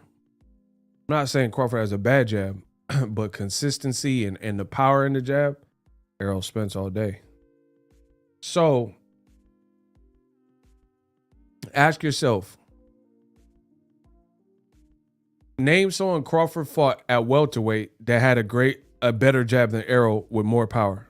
Go.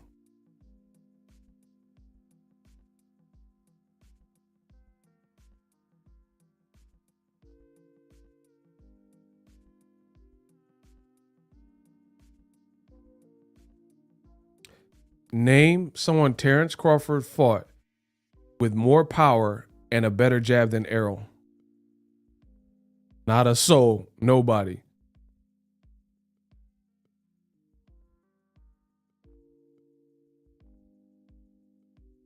Mission Impossible. So if everyone's saying nobody, which I agree with, then that means Crawford could potentially be put in facing a situation we have never seen him in with a big, strong guy like Errol Spence Jr. So we have to see how he would get through that, right?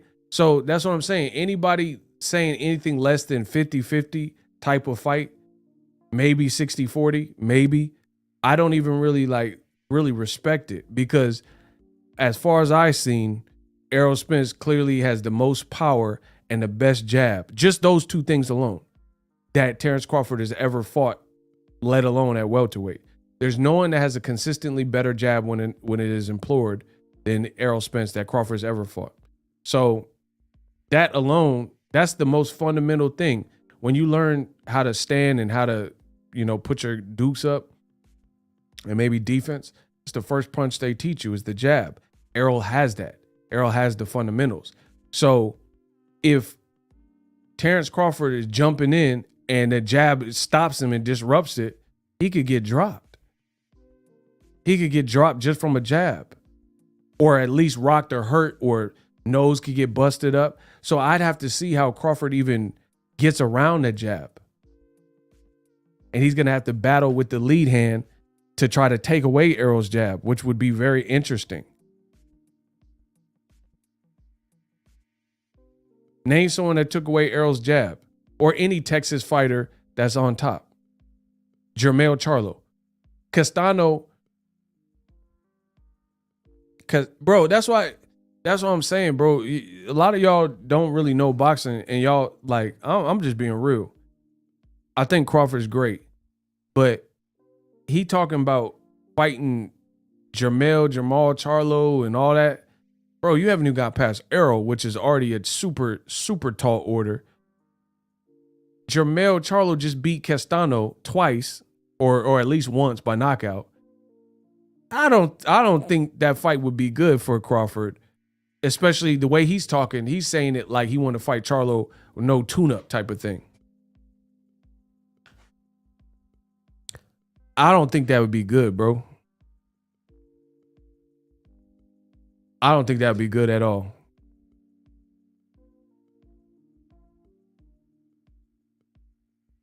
Like, Errol's already a handful.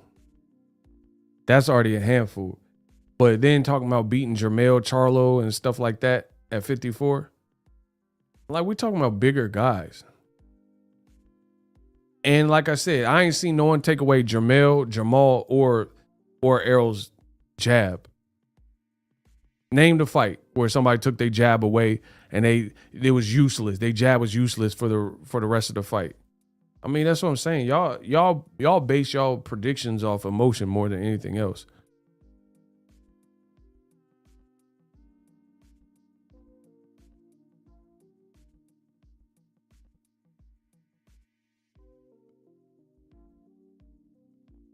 Crawford really think he Floyd now.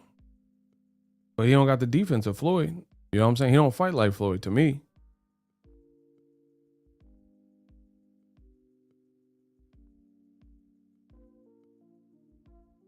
Like I said, they both have questions to answer, but for people to make it like Errol has no chance, you're going to have to show me that, because that's not what I see. That's not what I see, bro. This is why old media always looks stupid.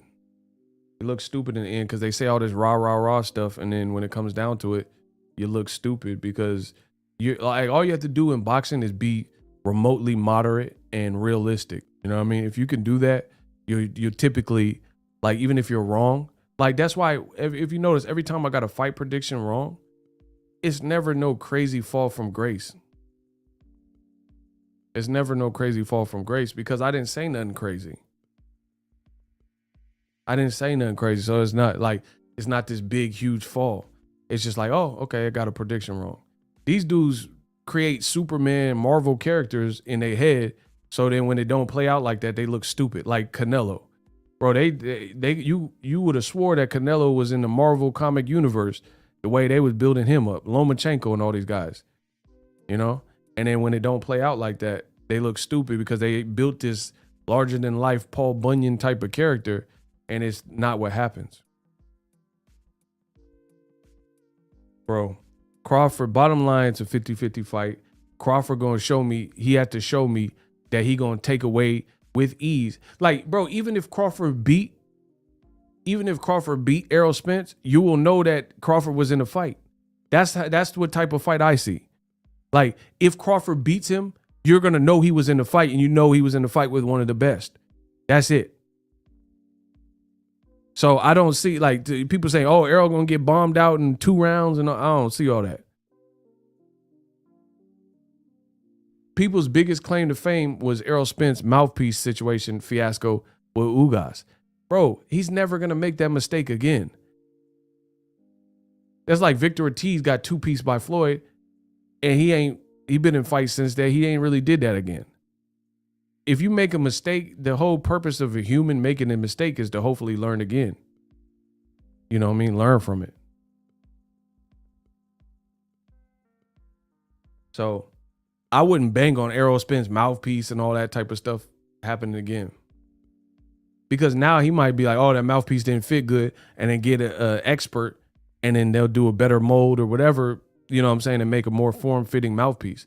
Sometimes these guys got mouthpiece, and then it's not like molded to their specific teeth. It's like kind of a universal one. So little stuff like that can be corrected in the off season. That's not something I would bank on. Like if I was the fighter, I'm not going to go into, oh, but you seen what Ugas in the mouthpiece. You know, I would never use that as part of my game plan, because why would you just assume that someone, that's like, let's say you were about to have a Wild Wild West gun battle and then somebody's gun misfired, right? You can't have the showdown in the Wild Wild West expecting their gun to jam. You see what I'm saying? Like, that can't be your game plan. Like, oh, so when they gun jam, I'm just going to pull out mine and boom, boom, boom. That's not a good game plan. You got to expect the best shooter.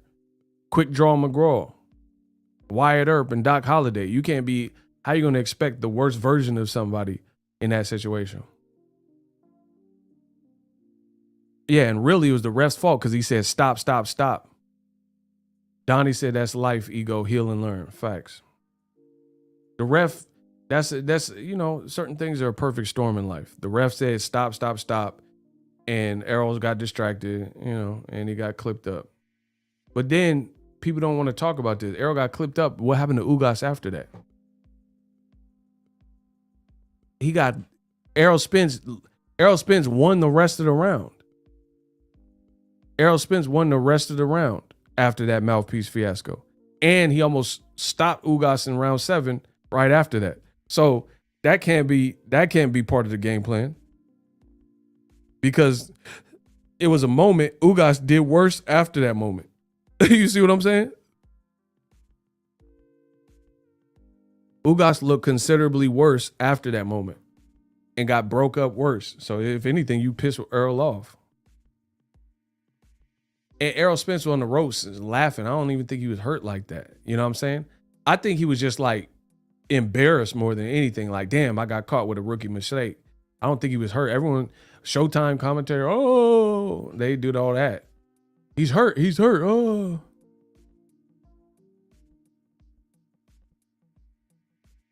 And all these boxing legends that are picking against Errol, one thing that I don't hear anybody mentioning is Bud has not been active. Y'all don't know boxing, bro. Bro, Bud in the last few years has fought 1 time a year. That's a fact. How did Errol Spence go through car wrecks and eye injuries and he fought the same amount of time as Bud? Bro, listen to it. I know I make a lot of sense. Y'all must bow down. I'm your king. I'm your ruler. And tell me what I'm saying don't make sense. How does a man who flew through a car and has to go through subsequent physical therapy and all that, and a guy whose eye vision surgery detached retina. How's he come back and have the same amount of fights with you, plus at a higher level with higher ranked people? Bud fought Kell Brook and Sean Porter, Errol Spence leftovers, and that was 2 fights in 2 years and got itted on by Bob Arum. Meanwhile, Crawford, Spence, his profile been growing, and he fought higher ranking people, former and a current champion, and went through all of what he went through. What are y'all talking about? But no one's factored, none of the boxing legends I heard are saying anything like that. Bro, Bud fought 2 times in 2 years. And Errol fought more recently. Errol Spence just fought in April. Bud ain't fought since December of last year. And was in tough with Sean Porter. Bro, I think if Errol beat Bud, I think he might retire, bro. I ain't gonna hold you. I think Bud might retire if he lose.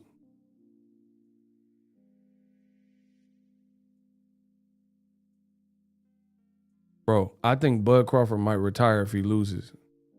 I ain't even gonna hold you. But listen, when I make a fight prediction, if I do, I think of all these things.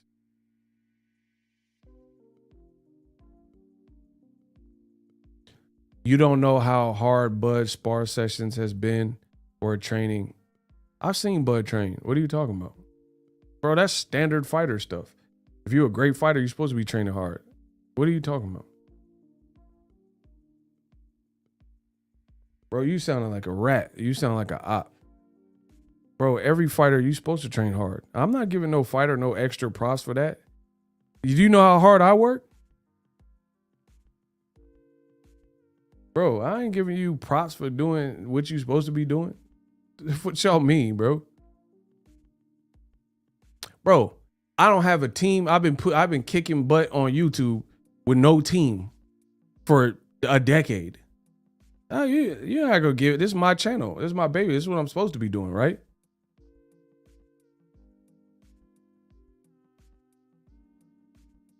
I ain't giving you a props for staying on track and doing what you're supposed to.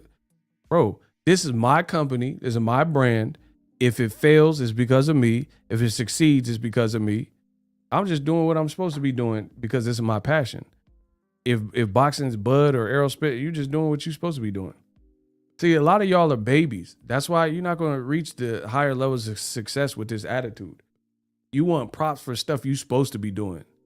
Like, I take care of my kids. You're supposed to take care of your kids. What are you talking about? You don't get extra points for taking care of kids you brought into this world. You dumb son of a bitch. Bro, why would I give you props for being a dad and you brought this kid, this ugly son in the world, and I'm supposed to give you props because you take care of your kids? You shouldn't have had kids if you weren't ready to take care of them.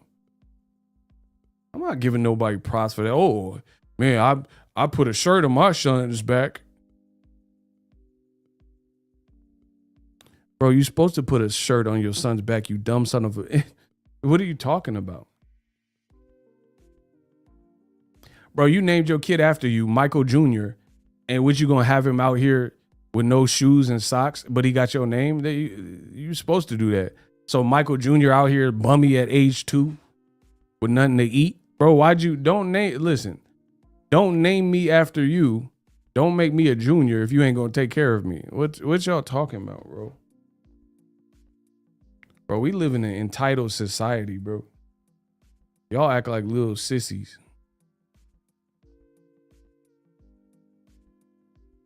I take care of my kids. Good. You shouldn't have had them. You didn't want to take care of them. Man, I bought Similac last month. Good. Buy it every month for 18 years. You didn't get no extra props for that. Man, but Bud is training. Good for him. He's supposed to be training. You fighting Crawford or Spence? You supposed to fight. What does that mean? Bro, only in America do we have this. People want extra props for doing what they're... Like, it's cool if you're an actor, you get a Oscar, you get recognized by the Academy. But your goal shouldn't be, I'm going to be an actor because everything relies on me getting an Oscar. Brad Pitt, he didn't get an Oscar for hella long. Leonardo DiCaprio, there's a lot of people. He was still putting out great movies. You don't base your career, and if you're passionate living your purpose, then you got to keep rocking with that. You don't put out movies based on, oh, I got to get an Oscar. Like, you know, if you get recognized for your work, that's dope. Like, I don't do this for recognition. I do this for the culture. To teach and, you know, reach. Y'all just be saying whatever. And I'm out of here. Y'all wasting my time with this. I hope y'all enjoy. This is my 2-a-days. I made it look easy. I made it look light. I got some more some content on the channel. Peace out. Mr. Riviere, what's up? I'm out, y'all.